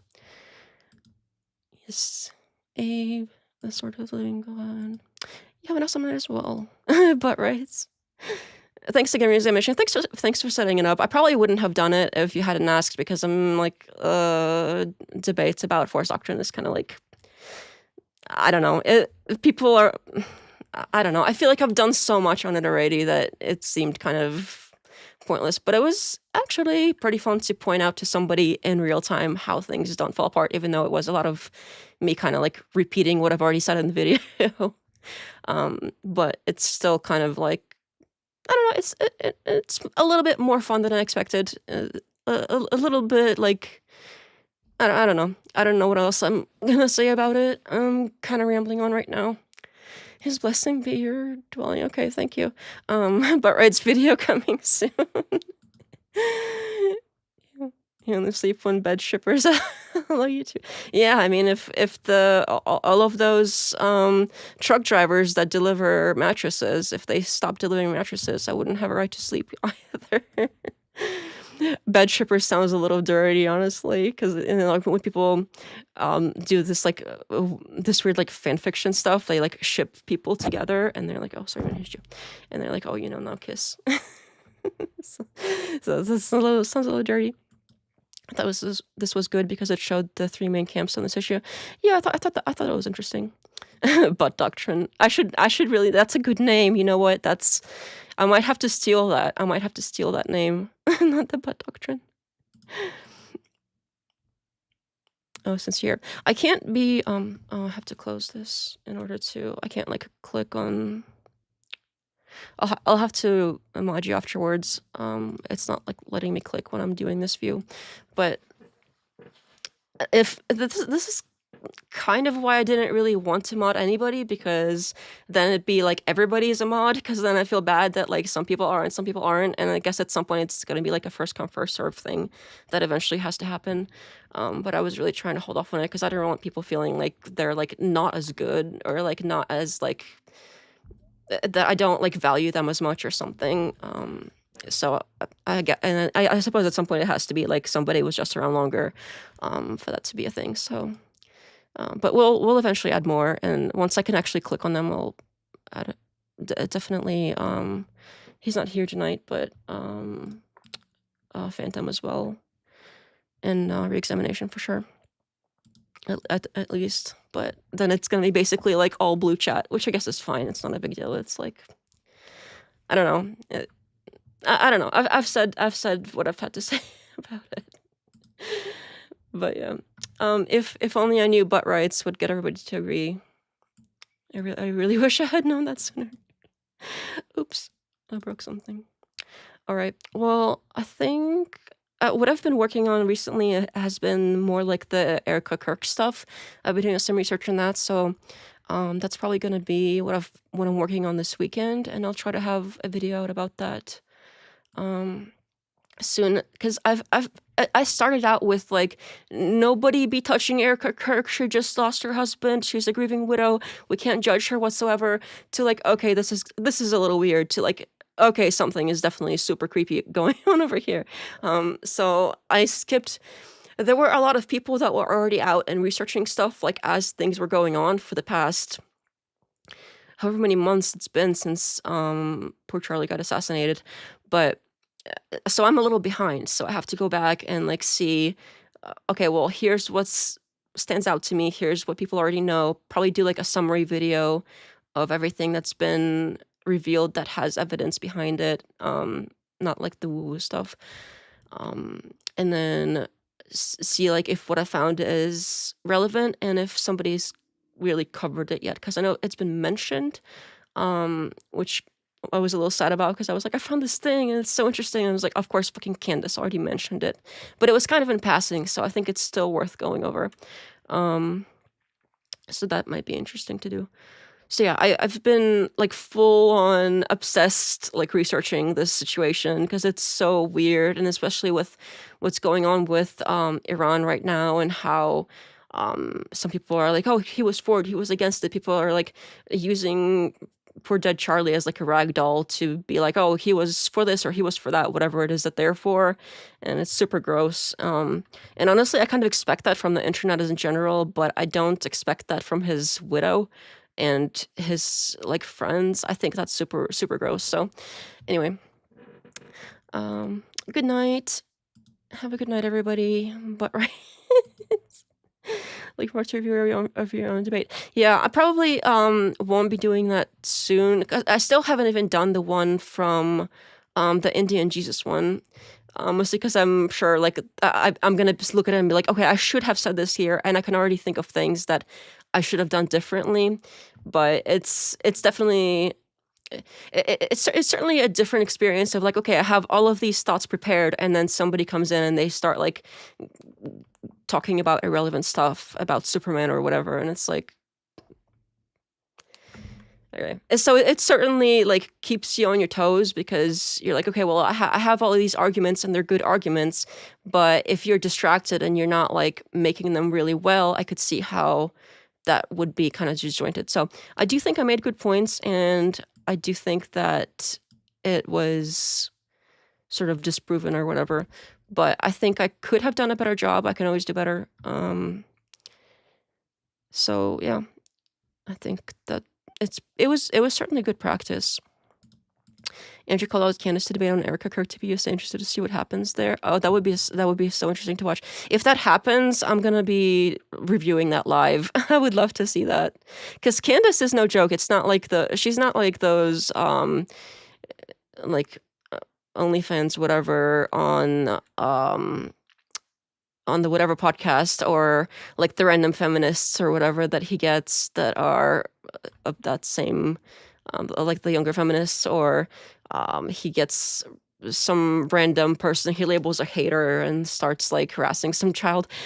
Yeah, so it's a little different with Candace. So I would really love to see that.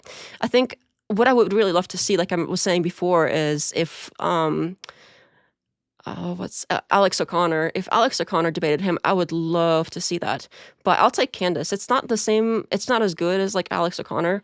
But I'll take Candace because she's got her shit together as far as being on point and being like assertive. And I think she's done debates before too. I haven't seen her do like many debates, but I haven't really been following her that much until the Charlie stuff recently. Like I have known of her and I've seen a few things like here and there as she became like a thing.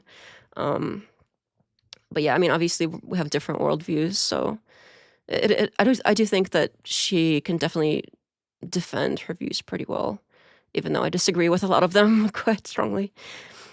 I really like that emoji. That's cute. I did add that one to the Discord. I don't know if everybody saw that yet, but I did basically add a copy of that little one in Discord. It was fun the first time I saw this side of you making an internal critique on my yeah, I mean, that's how they do it, right? They're like, and actually that was an honest one. That wasn't honestly like, hey, if you're saying this must be the case. And then we can like, okay, let's agree on that and let's move on because that seems like it's following right along. I really do like the internal critique concept, and that is mostly what I did with the Force Doctrine video. I don't call it that because I think the name has been kind of ruined by Andrew like claiming to do it and not doing it well. So when people hear it now, they're expecting something different from what it actually is. And I did make a video on that as well. And I think the videos I've done lately, they have these like sensitive subjects in it, and like YouTube doesn't really like it when you, and even if it's not you doing it, if it's someone in the video like bringing up like negative things about women or like the cages thing is so weird. Okay, anyway, I'm not even gonna say it say it now because YouTube is so touchy about it. I wish they wouldn't, because we can't criticize the things that need to be criticized if we can't show them happening. Anyway. I just retweeted Andrew's X post on that. Oh, that would be so fun to see, the Candace thing. I should definitely join more panel discussion format, get your channel more exposure. Yeah, I should be doing that. That is a good idea. I haven't done that in a while. I think it is time to do that. I've been meaning to go in one of the tomato streams, but every time that I'm like, okay, I could hop on, it's like I've already either have something else scheduled and planned, or I'm like so tired that I'm not even feeling it. So the timing hasn't worked out recently, but I would really love to go back on there and sort of polish my skills a little bit. If a tree falls in the forest, did it ever have the right to stand? The trees have rights. I don't know if trees have rights. I would like them to have rights. That would be nice if they at least had some kind of like base rights. And in fact, I think trees do have rights in a lot of the more developed countries. Like you can't, especially certain trees, like you can't just go out there and start like chopping wood. So there is like some concept of rights there, even for dang trees.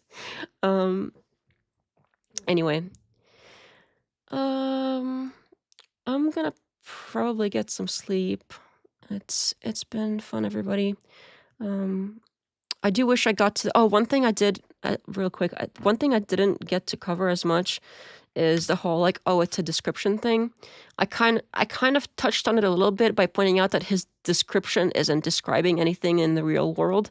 But what I really wanted to touch on was how. But I've said it in the video, so I'm not too harped on it. I can just point to the video and be like, hey, for more thoughts, look at the video. I should have said that in the ending, but for some reason I didn't. I should have brought it up.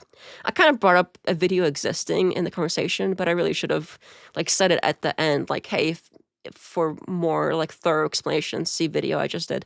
But I really wanted to touch upon how it's not descriptive if you're talking about who, if you're talking about rights and like who grants them and whatever, or even like anything to do with rights. Like rights are and ought, like how you ought to treat people. So you can't be like, oh, it's descriptive about how people should be. Like it doesn't work. It doesn't make any sense. Anyway, I'm not gonna repeat my whole video. I've already done that. And have a good one as well. It was really nice seeing everybody again. I don't think I streamed this week yet. But I'm gonna try to be doing that some more. Hit up on the description aspect. I'm gonna put it. Oh, that. I think you might. Yeah, I'm not sure if I remember exactly what you said. I might have to watch it back. All right, I'm gonna quit blabbing. I keep saying I'm gonna quit blabbing and then I blab more, so I'm gonna have to, like, go cold turkey on the blabbing. Good night, everybody.